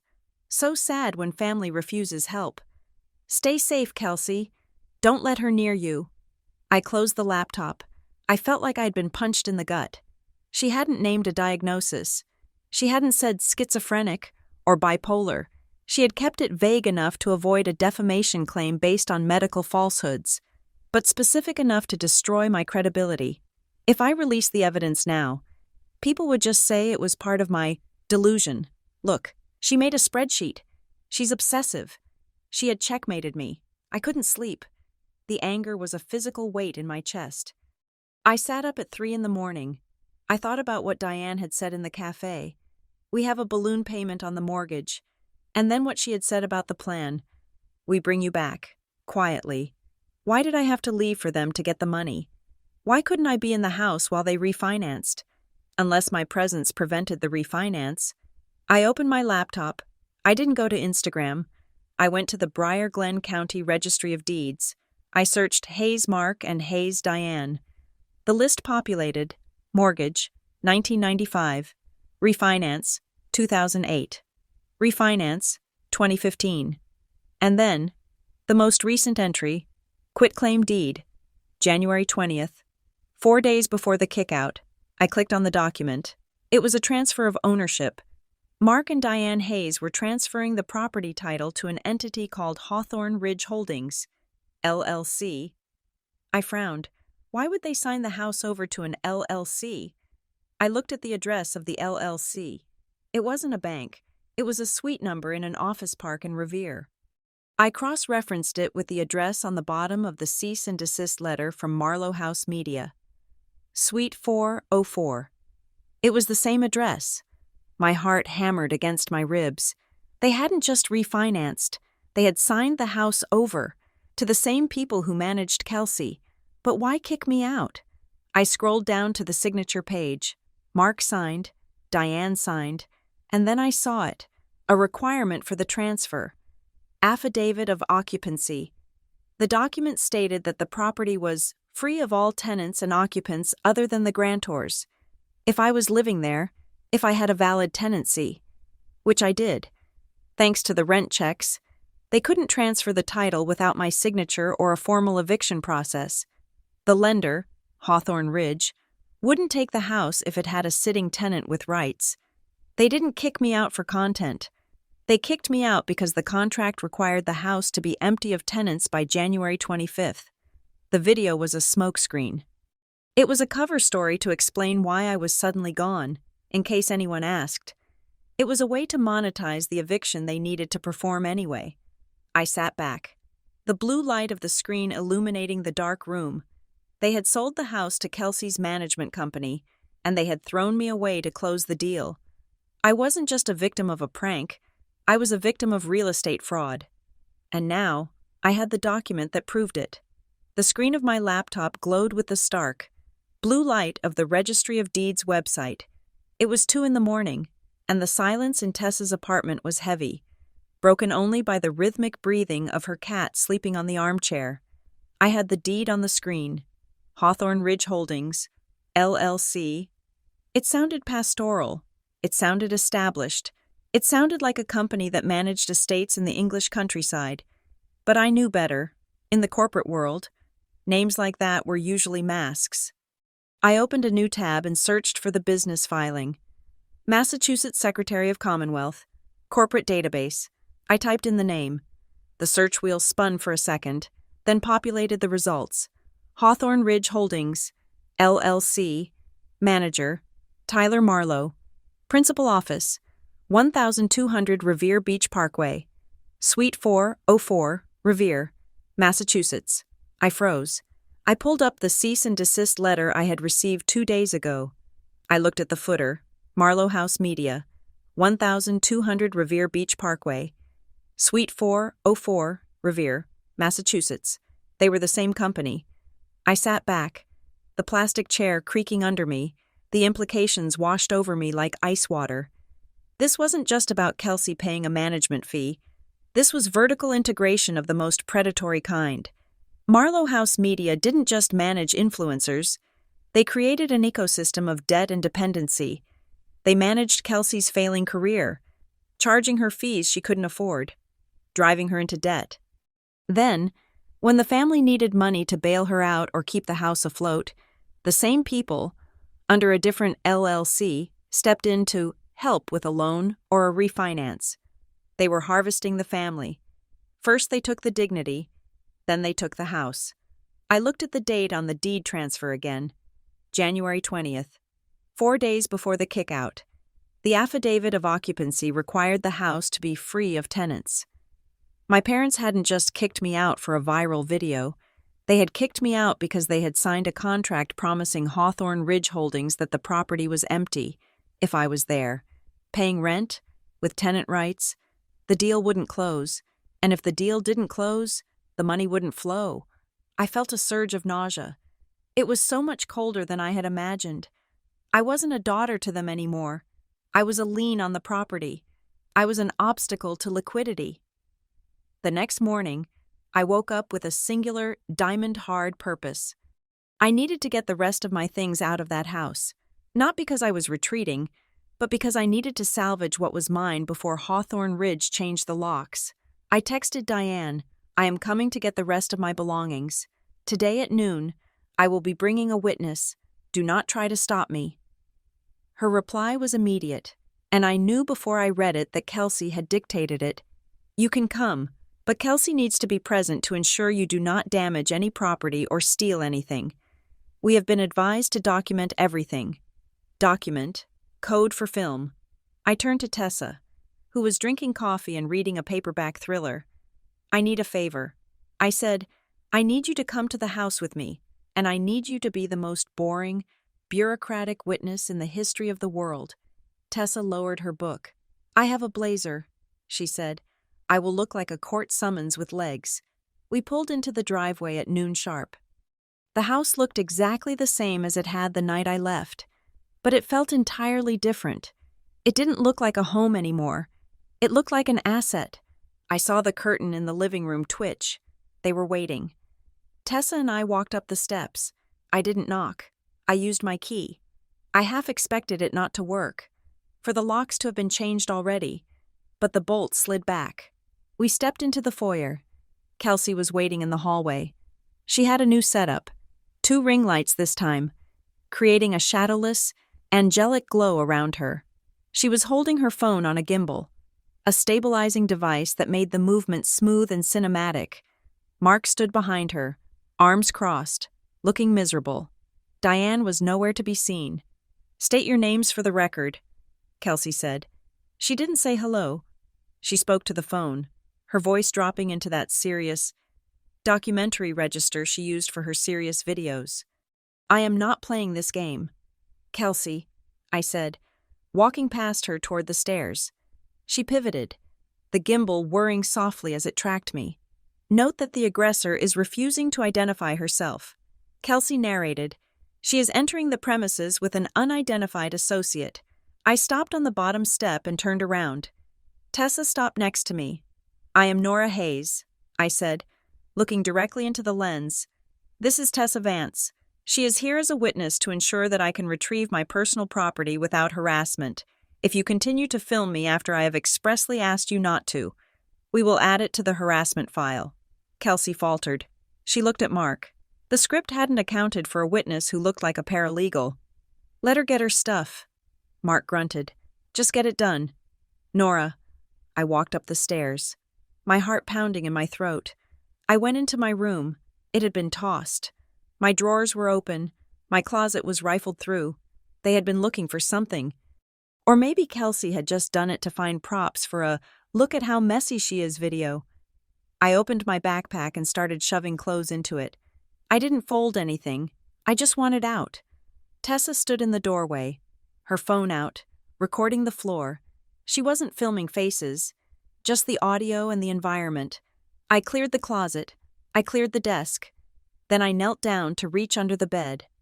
There was a wooden box there, an old cedar chest that had belonged to my grandmother. Eleanor. It was where I kept the things that mattered. Old yearbooks, photos, and a tin recipe box that smelled like cinnamon and dust. I pulled it out. The latch was broken. Someone had opened it. I opened the lid. The contents were jumbled. My grandmother's handwritten recipe cards for apple cake and pot roast were scattered, but stuck to the bottom of the tin, jammed under a divider, was a folded piece of blue stationery. I didn't recognize it. I pulled it out. It was addressed to Nora. In Grandma's shaky, spidery cursive, I unfolded it. The date at the top was 3 years ago, 2 weeks before she died. "My dearest Nora, I am writing this because I know how things go with your mother. She means well, but she gets frightened about money. And when she gets frightened, she makes mistakes. I have left a small instruction with Mr. Henderson, not your boss, the other one, the attorney on Main Street, regarding the insurance policy. It is not a fortune, but it is $20,000. It is meant for you, to help you start over if you ever need to. I know you are the strong one, but even strong trees need rain. I have told Diane that this money is yours. She promised to give you the check when the estate settles. If you are reading this, I hope you bought something wonderful. Love, Grandma. I sat on the floor, the paper trembling in my hand. $20,000. When Grandma died, Diane had told me there was no money. She said the life insurance barely covered the funeral. She had cried about how expensive the casket was. I had believed her. I had paid for the flowers myself. I stood up. A cold, white-hot rage clarified my vision. This wasn't just about the house. This was theft. Nora? Tessa asked, seeing my face. I walked past her. I walked down the stairs, gripping the letter so hard the paper crinkled. Kelsey was waiting at the bottom, the camera still rolling. Got everything? She asked snidely. I walked right up to the camera. I didn't care anymore. Where is the money? Mom? I shouted. Diane appeared from the kitchen, looking startled. What? I held up the blue letter. Grandma left me $20,000. She says it right here. She told you. You promised her. Where is it? Kelsey panned the camera to Diane. For a second, the influencer mask slipped, and she looked genuinely confused. Mom? Kelsey said. What is she talking about? Diane's face went the color of ash. She put a hand to her throat. Nora, that was years ago. That money went into the house. We had to fix the roof. You know that. The letter says it was for me. I said, my voice steady and low. Did you cash a check made out to me? Mark stepped forward. Nora, stop it. You are hysterical. There was no trust. It was a misunderstanding. Grandma was confused at the end. She wasn't confused, I snapped. She wrote this 2 weeks before she died, and she says she told you. I looked at Diane. Did you forge my signature? I asked. Because if the check was issued to me, that is the only way you could have cashed it. Diane looked at the camera, then at Kelsey. Turn it off, she whispered. Kelsey didn't turn it off. She was staring at her mother, a look of slow horror dawning on her face. Not moral horror, financial horror. She was realizing that the narrative was slipping. Mom, did you take her money? Kelsey asked. Turn it off, Mark roared. He reached out and knocked the phone from Kelsey's hand. It clattered to the floor, spinning face down. The silence that followed was deafening. I stepped closer to my mother. You stole from me. I said, you let me believe I was broke. You let me drain my savings to move out the first time. You let me come back here and pay you rent. And all the while, you had $20,000 of my money. We raised you, Mark shouted. Stepping between us, we put a roof over your head for 18 years. You owe us. I don't owe you my grandmother's legacy. I said, I looked at the phone on the floor. I hope that was recording. I said to Kelsey, because if you post that, you are going to prison as an accessory. I turned to Tessa. Let's go. We walked out. My legs were shaking so hard I could barely descend the porch steps. I felt like the ground had dissolved. My parents weren't just bad with money. They were thieves. And they had justified it all. The theft, the lies, the kick-out. Because in their minds, I belonged to them. My money was their money. My life was their resource. We drove to Lila's office. I didn't even go back to the apartment. I needed legal armor immediately. I showed Lila the letter. I told her about the confrontation. This changes the complexion of the case, Lila said, her voice grim. We are moving from defamation to conversion and fraud. If they forged your signature on an insurance check, that is a felony. She leaned back. However, proving it might take time. We need to subpoena the insurance company records to see who endorsed the check. That takes weeks. I don't have weeks. I said, they are selling the house. The deed transfer happened on the 20th. Lila's eyes narrowed. If they transferred the house to Hawthorne Ridge, and they did it to hide assets or wash money, and they used a fraudulent affidavit to kick you out. She started typing furiously. Okay. We are going to file a civil complaint, but we are also going to send a preservation letter to Hawthorne Ridge. We are going to let them know that the title they just acquired is subject to litigation regarding a constructive trust and potential fraud. No lender will touch that property with a 10-foot pole if there is a lawsuit attached to the title. She looked at me. Nora, this is the nuclear option. If we do this, the refinance dies. Your parents might lose the house entirely. They will be bankrupt. I thought about the blue letter. I thought about the suitcase on the lawn. I thought about the ring light. They made their choice. I said, push the button. That night, I was sitting on Tessa's couch, numbly watching the rain streak the window. When my phone buzzed, it was Rowan. I found it. I had to dig through an old iPad backup. But I found the chat. She sent a series of screenshots. They were dated January 10th, 2 weeks before the kickout. Group chat. Team Kels. Kelsey, Mark, Diane, Tyler. M. Tyler M. We need a climax for the toxic sister arc. Engagement is flatlining on the passive-aggressive stuff. We need an event. Kelsey. I can try to pick a fight about the bathroom again? Tyler M. No, bigger. We need an expulsion. The kick out is a high-performing trope right now. Look at what Jenna J did last month. 5 million views. Diane. I don't know. Tyler, that seems extreme. Where would she go? Tyler M. It is just for a few days. Diane. She goes to a hotel. We film the exit. It creates a cliffhanger. Where is Nora? We milk that for a week. Then we bring her back for a reconciliation arc. Redemption stories monetize at a higher CPM. Kelsey. Ooh, I like that. We can do a welcome home party video later. Get a balloon arch. Mark. What if she refuses to leave? Tyler M. Make it impossible for her to stay. Accuse her of something unstable. Violence plays well. Make it look like she is lunging. If you can get her to shout, we can edit the rest. Kelsey. I can do that. I know what buttons to push. Tyler M. Perfect. And Mark, when she leaves, don't just hand her the bag. Throw it. It is visual language. It shows finality. Mark. Okay, I guess. I read the texts. I felt a strange detachment, like I was reading a script for a play I had already seen. Make it look like she is lunging. Throw it. It is visual language. They had discussed my homelessness like it was a plot point in a sitcom. Diane had hesitated. Not because it was cruel, but because she didn't know where I would sleep, and Tyler had assured her it was just for a few days. But Tyler knew about the deed transfer. He knew the house had to be empty. He had lied to Diane too. He had manipulated them into kicking me out so his company could secure the asset. My parents were villains, yes, but they were also puppets. I forwarded the screenshots to Lila. Exhibit D, conspiracy. Lila called me 10 minutes later. This is it, she said. This is the smoking gun. We have intent. We have malice.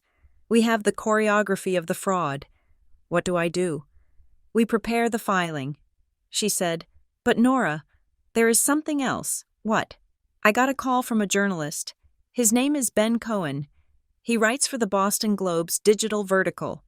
He said he was pitched a story by Marlowe House Media about the dark side of influencer families. They tried to sell him an exclusive interview with Kelsey. And he said the pitch felt oily. He did some digging. He saw the LLC connection. He wants to talk to you. I hesitated.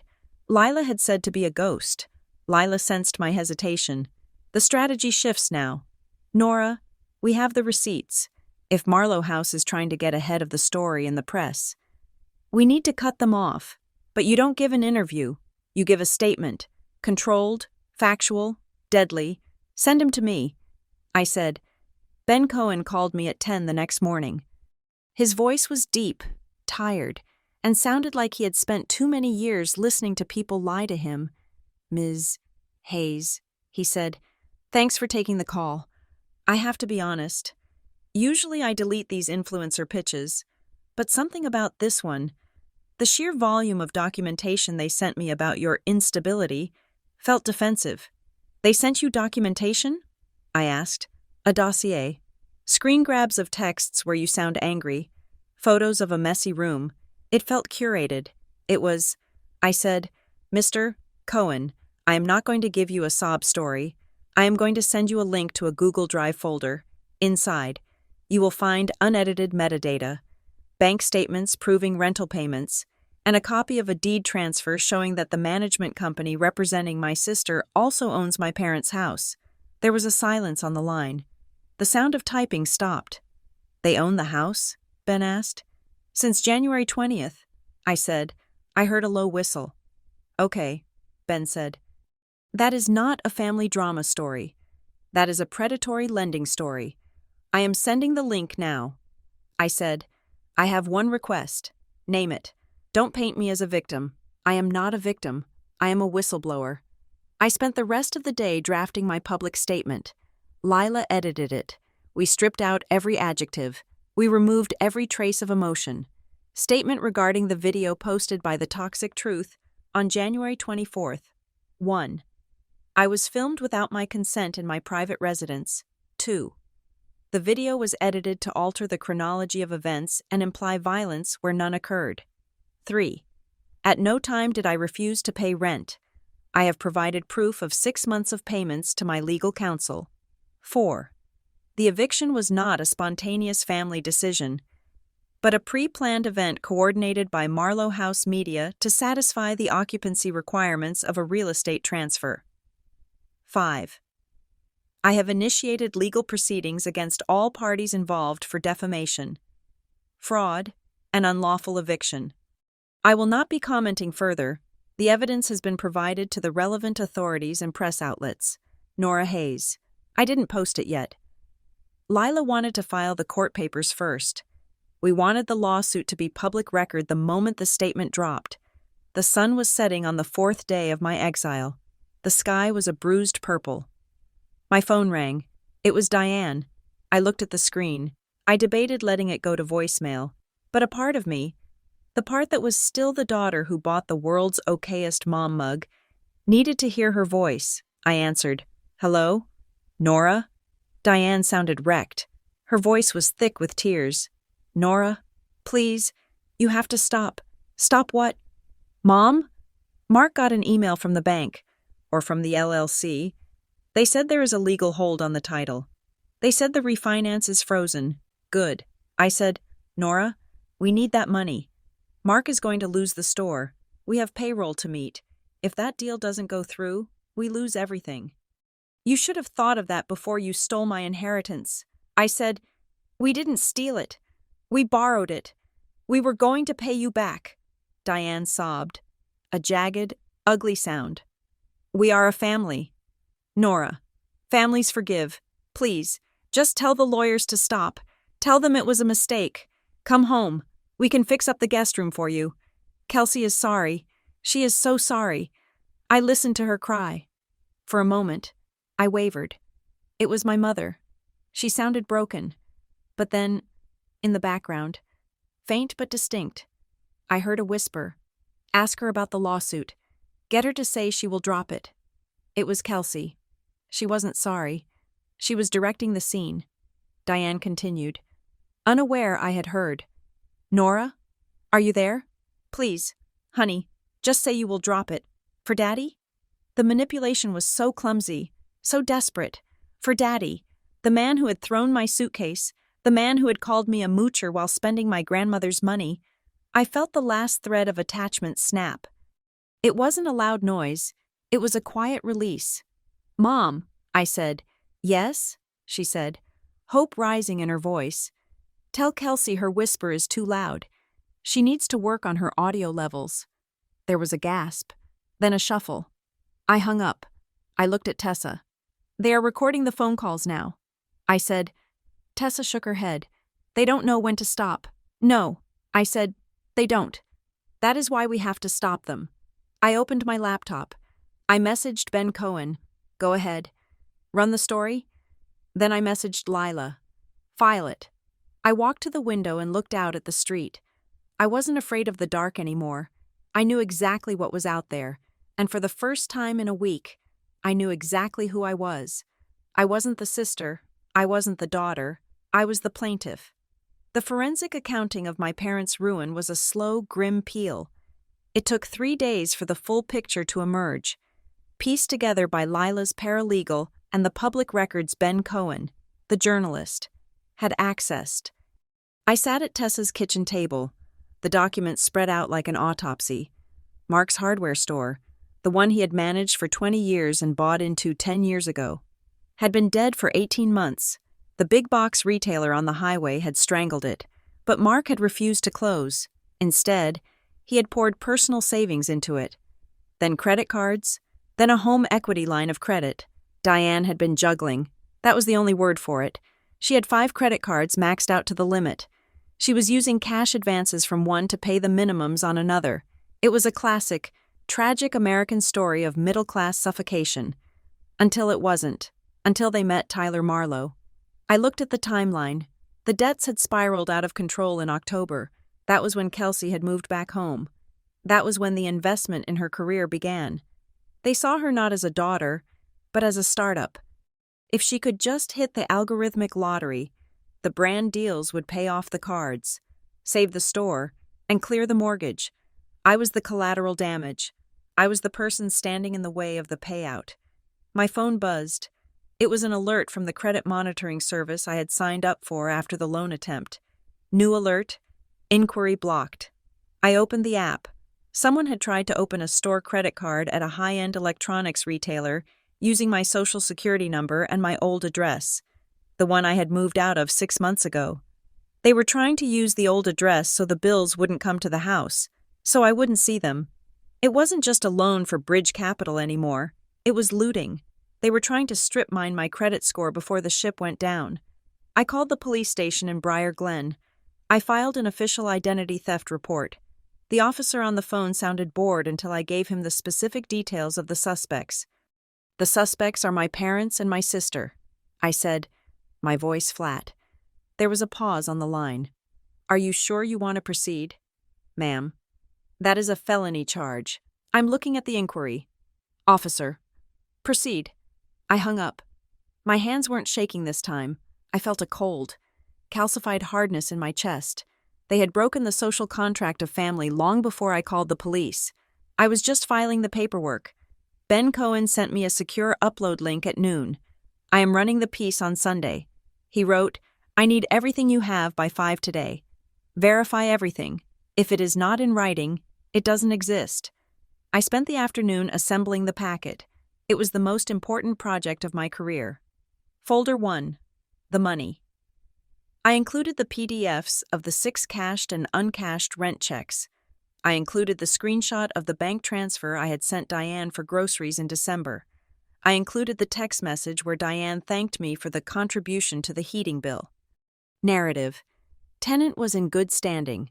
Financial abuse claims are false. Folder 2. The production. I uploaded the photo of the hallway with the ring light and Kelsey's handwritten script notes. I circled the date in the metadata, January 10th, 2 weeks before the alleged spontaneous fight. I added the screenshots from Rowan, redactions in place to protect her identity, showing the premeditation, make it look like she is lunging. Folder 3. The edit. I created a frame-by-frame breakdown of the viral video. 0045. Sunlight hits the west wall at a 45-degree angle. 0048 sunlight is gone. Shadows are diffused. Conclusion. A 20-minute gap disguised as a 2-second reaction shot. I zipped the file. I named it Hayes_evidence_final. I hit send. It felt like launching a missile. The article dropped on Sunday morning. I woke up to Tessa shaking my shoulder. "It is up," she said. I sat up, grabbing my glasses.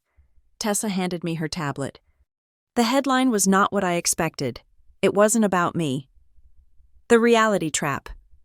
How Boutique Agencies Are Manufacturing Family Trauma for Clicks, by Ben Cohen. The cover image was a silhouette of a girl holding a ring light, standing over a person sitting on the floor. It wasn't us, but it looked like us. I read the first paragraph. In the new economy of attention, conflict is currency, but for the Hayes family of Briar Glen, the price of viral fame may be legal ruin. What appeared to millions as a spontaneous domestic breakdown was according to documents reviewed by the Globe.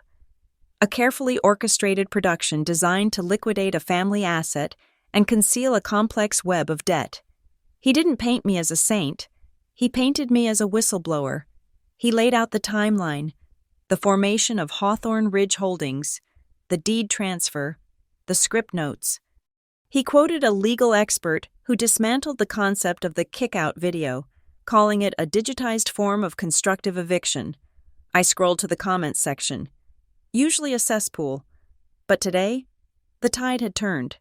Wait, so the management company owns the house? That is dark. I knew that jump cut looked weird. Who films a fight with a stabilizer? The sister isn't crazy. She is a tenant being defrauded. Why did Kelsey make a new account just for this video? If it was real, wouldn't she post it on her main? The narrative was cracking. I went to Instagram. I searched for the toxic truth. The account name had changed. It was now Kelsey Life Unfiltered. The bio had been scrubbed. The link to Marlowe House Media was gone. They were scrubbing the scene of the crime. I called Lila. They are deleting things. I said. Lila laughed. A dry, sharp sound. Good. That is called spoliation of evidence. I sent them a preservation letter 3 days ago. If they delete a single post, a single comment, a single metadata file, the judge will instruct the jury to assume the worst. It is the Streisand effect. Nora, the more they try to hide it, the more guilty they look. Kelsey didn't hide. She pivoted. That evening, she went live. I watched from a burner account Tessa had set up. Kelsey was in a hotel room now, or a room staged to look like one. She was wearing a hoodie, looking small and vulnerable. Guys, she whispered, I am under attack. My sister. She has gone to the press. She is twisting everything. She is working with a journalist to destroy me because she is jealous of the community we have built here. A donation sticker appeared on the screen. Legal Defense Fund. She is threatening to sue me for everything I have. She wants to silence victims. She wants to make sure no one ever speaks up about family toxicity again. I need your help to fight this. The donations started rolling in. $5, $10. A few $50 bursts. I watched the numbers tick up. It was sickening. She was monetizing the exposure of her own fraud. But then, the chat started to shift. User 459. Why did you edit the video? Kelsey? Truth Seeker. Can you explain the shadow jump at 045? Briar Glen, local. Is it true your management company owns your parents' house?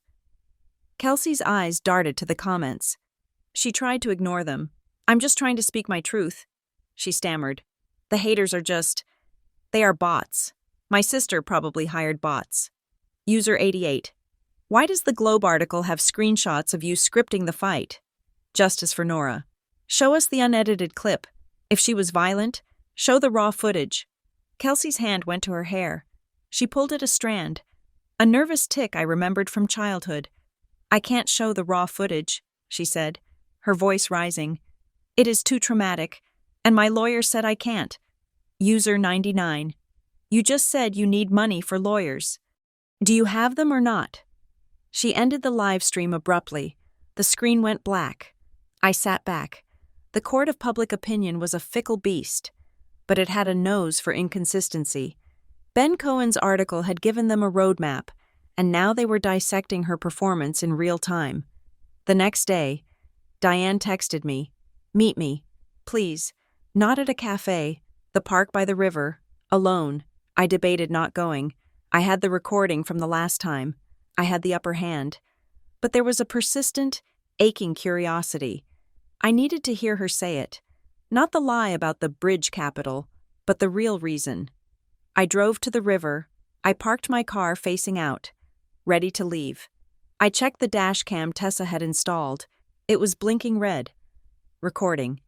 Diane was sitting on a bench near the frozen water. She looked smaller than I had ever seen her.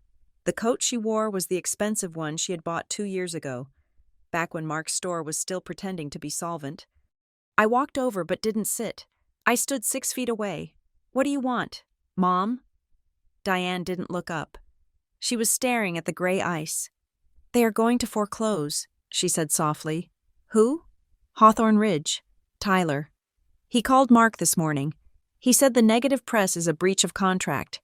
He said the morality clause allows them to accelerate the loan. They want the house. Nora. They are going to take it, and we still owe the money. I felt a flicker of pity, but I stomped it out. You signed the papers. Mom, you read the fine print. Diane looked up. Her face was ravaged by stress. We did it for you, she said. I stepped back, as if she had slapped me. Don't you dare, I said. Don't you dare put this on me. We did, she cried. We thought if Kelsey could just get this one big break, we could pay off the debts. We could save the inheritance. We could give you the money Grandma left. I laughed. It was a harsh, barking sound that scared a flock of geese nearby. You stole the money Grandma left to pay for the scheme that got me kicked out. That is not for me. Mom, that is cannibalism. Diane stood up. She reached for me. We needed you to leave so we could hide it, she sobbed. We thought if you were gone for a few weeks, we could fix the title, get the loan, and then bring you back before you ever asked about the trust. We thought it would blow over. I stared at her. The confession hung in the cold air. There it was. They hadn't kicked me out because they hated me. They kicked me out because I was the witness. I was the one who would have noticed the mail. I was the one who would have asked why the deed was being transferred. I was the responsible one, the one who understood contracts and interest rates. I was the obstacle. And because I was the quiet one, the steady one, they thought I would just take it. They thought I would sleep in my car, cry a little, and then come back when they whistled. You used me as a scapegoat, I said, my voice shaking, because I was convenient. Diane wiped her face. We were desperate. You don't know what it is like. Nora, to lose everything. I looked at her.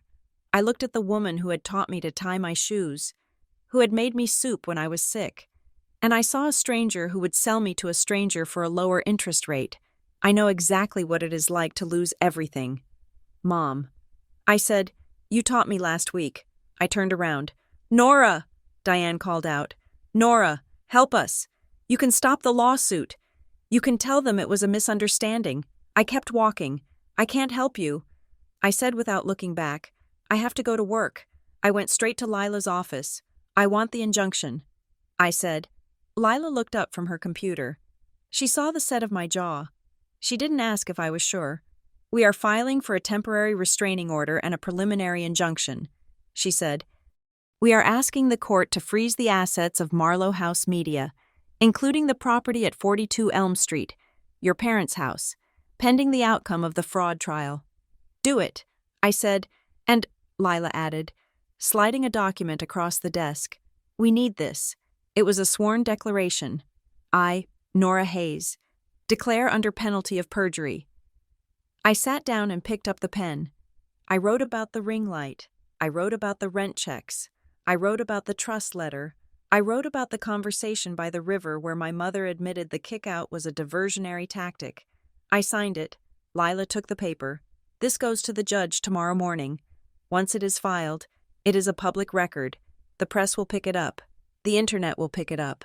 There is no going back. I am not going back, I said. Lila nodded. One more thing. We need to issue a statement about the fundraiser. Kelsey is collecting money based on a fraudulent premise. That is wire fraud. We drafted a press release. Legal notice. Any funds collected by Kelsey Hayes under the guise of a legal defense fund are being solicited based on demonstrably false claims regarding the nature of her eviction of Nora Hayes. Donors are advised that these funds may be subject to seizure as proceeds of fraud. It was a warning shot to every platform hosting her. It was a way to cut off the money supply. That night, I sat in Tessa's living room. The adrenaline was fading, replaced by a hollow exhaustion. I had done it. I had dismantled the lie. I had protected my name. But I didn't feel triumphant. I felt like I had survived a natural disaster, only to realize the disaster was my own bloodline. Tessa handed me a glass of wine. Don't look at the phone, she said. I have to. I said. I opened Instagram. Kelsey had posted a new story. It wasn't a video of her crying. It was a black screen with white text, a countdown timer. Tomorrow, 12 p.m., the truth comes out. I have tried to protect her. I have tried to be the bigger person, but if she wants to involve the law, I have to show the world what really happened that night. I am releasing the footage of what Nora did before the camera started rolling. The part she doesn't want you to see.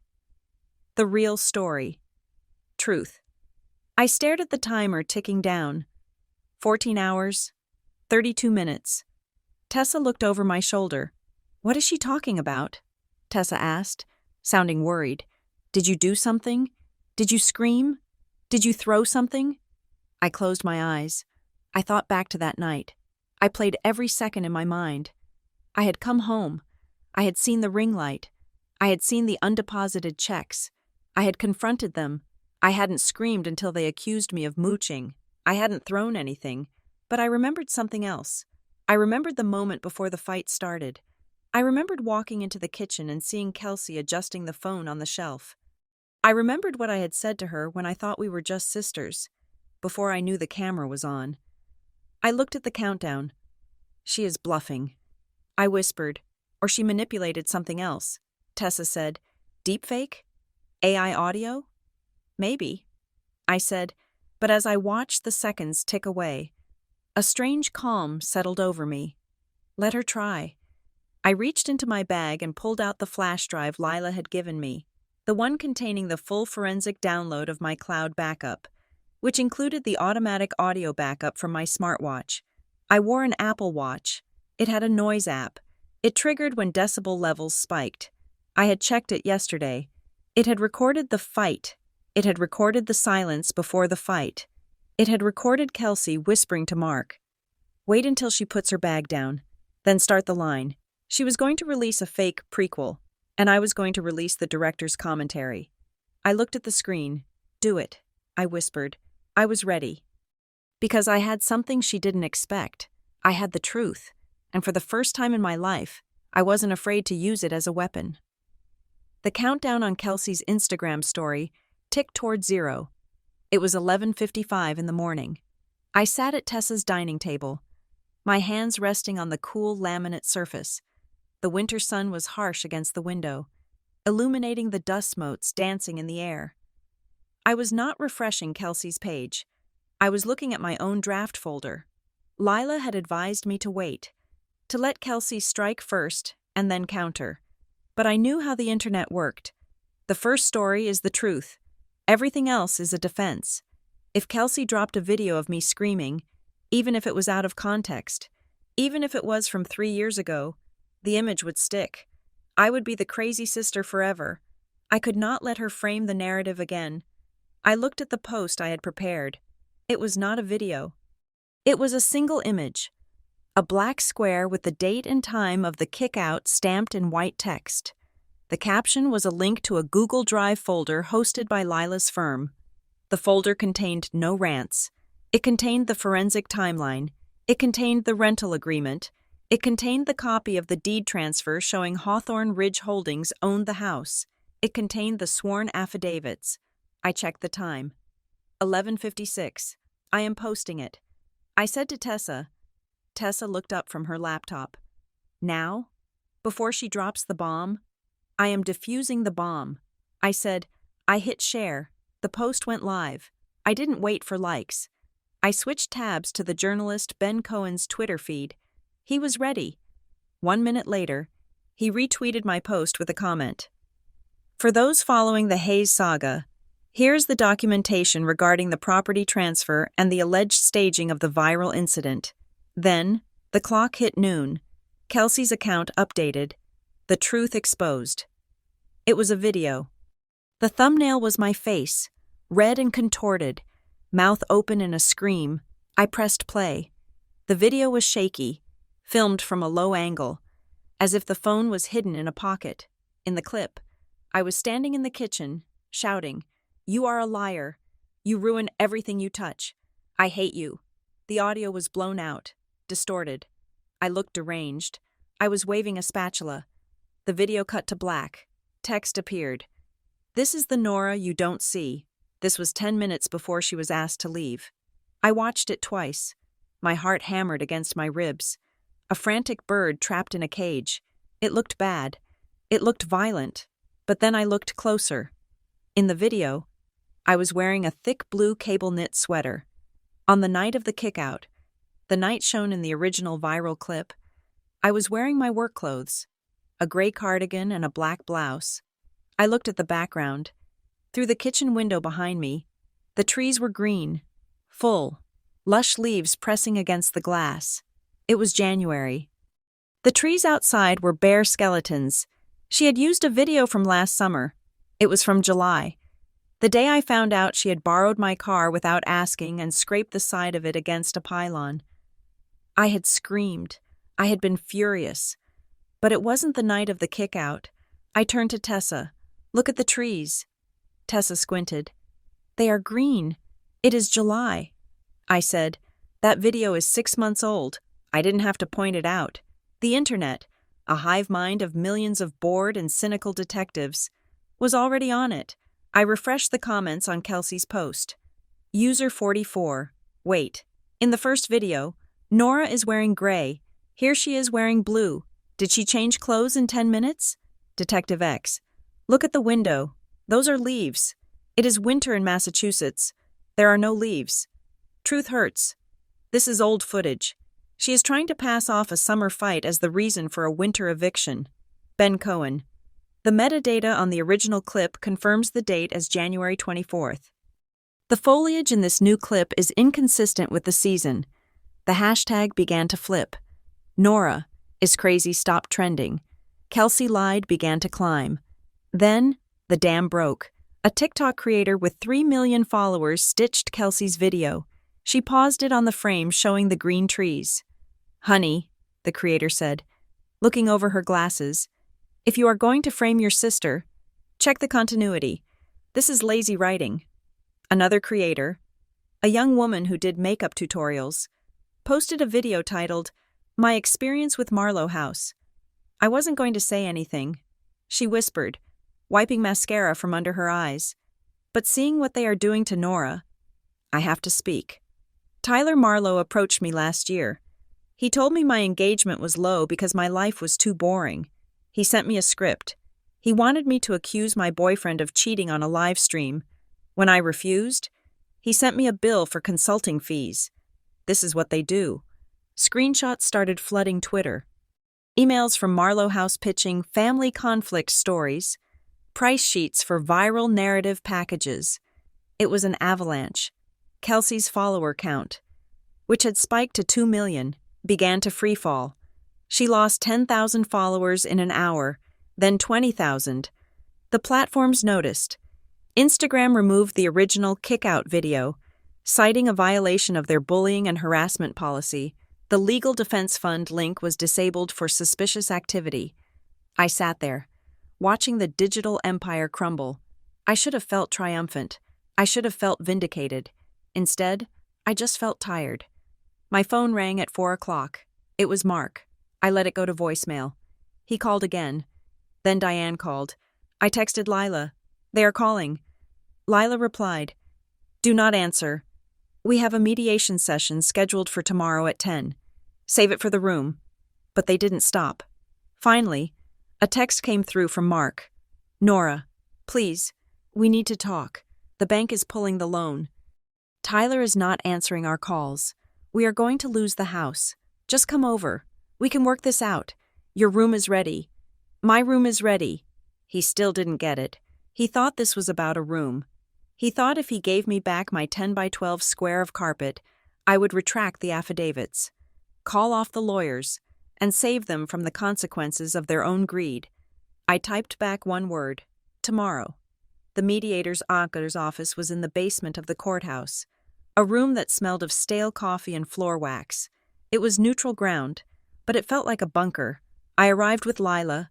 We wore matching charcoal suits. We carried matching binders. We looked like an execution squad. Mark and Diane were already there. They sat on one side of the long oval table. They looked 10 years older than they had a week ago. Mark was unshaven.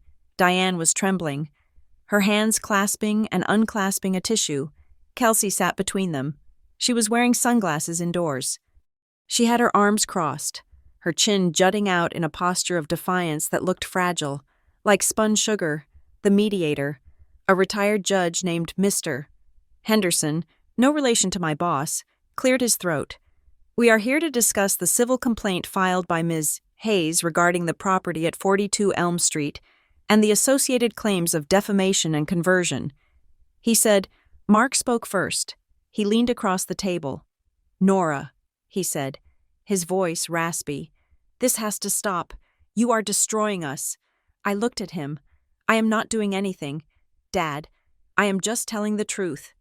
"The truth?" Kelsey scoffed behind her sunglasses. "You are ruining my career. You do not care about the truth. You just want revenge because you are jealous that I actually tried to make something of myself." Lila placed a hand on my arm.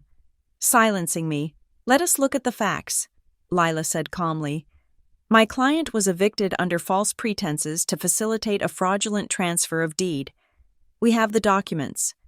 We know about Hawthorne Ridge." Diane began to cry. "We didn't know." She sobbed. "We didn't know Tyler owned the company. He just said he could help us with the refinance. You knew enough to lie to me."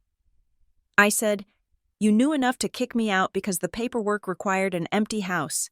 It was just business," Mark shouted, slamming his hand on the table. "We were trying to save the business." "And what about my money?" I asked. The room went quiet. "What money?" Mark asked, feigning ignorance.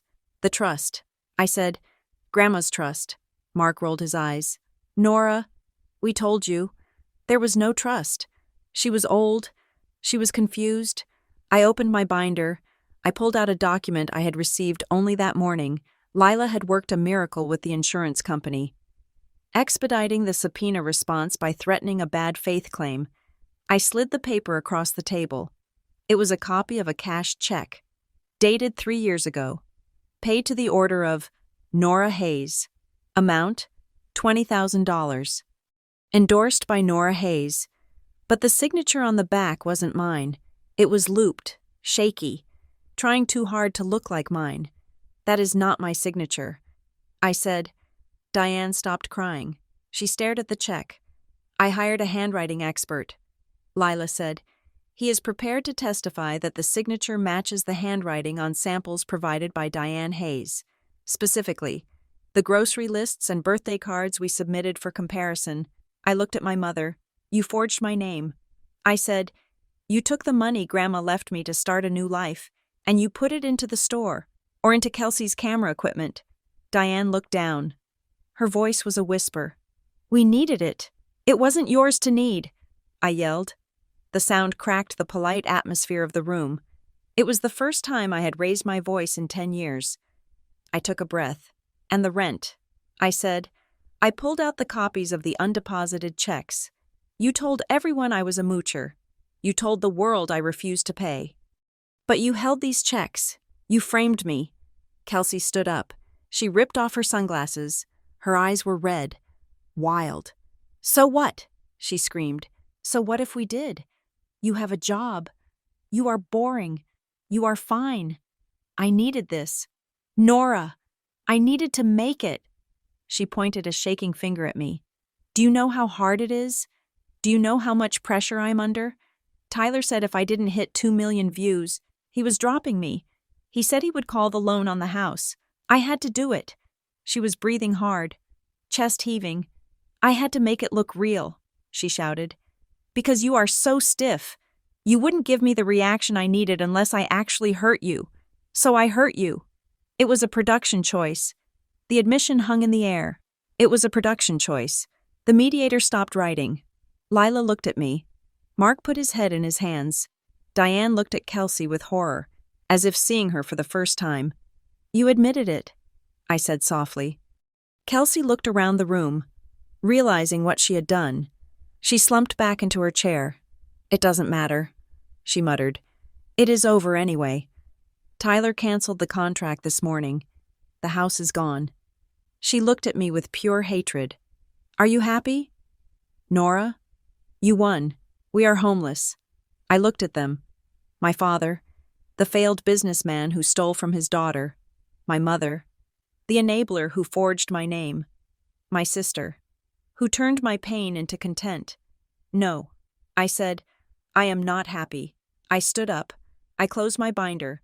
I am not proceeding with the defamation suit. I said. Mark looked up, hope sparking in his eyes. You are dropping it? I am dropping the defamation claim. I repeated, because you have nothing left to take, and I don't want to spend another minute of my life thinking about you. I looked at Diane. But I am forwarding the forgery evidence to the district attorney. That is not a civil matter. Mom, that is a crime, Diane gasped. Nora, no, you can't. I said, and I will. I turned to the mediator. We are done here. I walked to the door. Nora, Mark called out. Where are you going? You can't just leave us like this. We are your family. I stopped with my hand on the knob. I looked back at them one last time. They looked small. They looked like strangers. I don't have a family. I said, I have a case file. I walked out. The air outside the courthouse was cold, biting and clean. I took a deep breath, filling my lungs with it. It hurt, but it was a good hurt. Lila walked beside me. You did good, she said. I don't feel good, I admitted. You shouldn't, she said. You just amputated a limb. It is supposed to hurt, but it saves the patient. I nodded. I signed a lease this morning. I said, a studio apartment in the next town over. It has a view of a parking lot, but the lock is mine. Good, Lila said. Change your number? New SIM card is in my pocket. I stopped at the corner. Thank you. Lila. She adjusted her glasses. Send me the check when you get settled. I gave you the family discount. I watched her walk away. I went to my car. I sat in the driver's seat. I looked at my phone. The notifications were still pouring in, but I didn't care about them anymore. The internet had moved on to the next villain, the next victim. I was just yesterday's tea. I took the SIM card out of the phone. I snapped it in half. I put the new one in. The phone rebooted. A clean slate, no contacts, no messages, no history. I started the car, but before I could put it in drive, a notification popped up. Instagram. New message request from user_8829. I hesitated. It was probably a troll or a journalist, but the preview showed a video attachment. I opened it. The video was short, 10 seconds. It was filmed from a different angle, from the living room window looking into the kitchen. It showed the kitchen before I came home that night. Kelsey was setting up the phone on the shelf. Mark was standing by the door, holding my suitcase. In the video, the audio was crystal clear. Okay, the angle is good, Kelsey said. She walked over to Mark. She adjusted his collar. Listen, Dad, she said. When she steps out, grab the bag. Don't hesitate. You have to look scary. We need people to think she is dangerous. Mark looked uncomfortable. I don't know. Kels, it feels wrong. Kelsey grabbed his face. Do you want to lose the store? Do you want to be a failure? Do it. Mark nodded slowly. Okay. Action in 3, Kelsey whispered. The video ended. I stared at the screen. It wasn't just proof of the staging. It was proof of the coercion. It was proof that my father hadn't wanted to do it. But his fear of failure, weaponized by his daughter, had broken him. I looked at the sender. User_8829. There was no profile picture, no bio. But then a text bubble appeared below the video. I was the editor at Marlowe House. I quit this morning. I thought you should have this. In case they ever try to lie about you again, I saved the video. I saved it to the cloud. I saved it to a hard drive. Then I typed back, thank you. I put the phone down. I didn't post it. I didn't send it to Ben Cohen. I didn't need to. I knew the truth. The world knew enough. I put the car in drive. I pulled out of the parking lot. I drove past the turn for Briar Glen. I drove past the turn for my parents' house. I drove toward the highway. The road ahead was gray and straight. I didn't know exactly where I was going in the long run. I had $20,000 less than I should have, and a family tree that had been pruned down to the roots. But as I merged onto the interstate, watching the town shrink in my rearview mirror until it was nothing but a smudge on the horizon, I realized something. I was driving my own car. I was paying for my own gas. And for the first time in my life, no one was directing the scene. I turned on the radio. I turned it up loud. And I drove. Thank you so much for reading Nora's story. It is a heavy one, but I hope it resonated with you. I know how painful family betrayal can be, and how hard it is to stand up for yourself when the people you love are the ones hurting you. I would love to hear from you in the comments. Where are you reading from today? Have you ever had to make a tough choice to protect your own peace? If you enjoyed this story and want to see more like it, please subscribe to Revenge Stories. I post new stories every week about justice, resilience, and the complicated mess of being human. Take care of yourselves.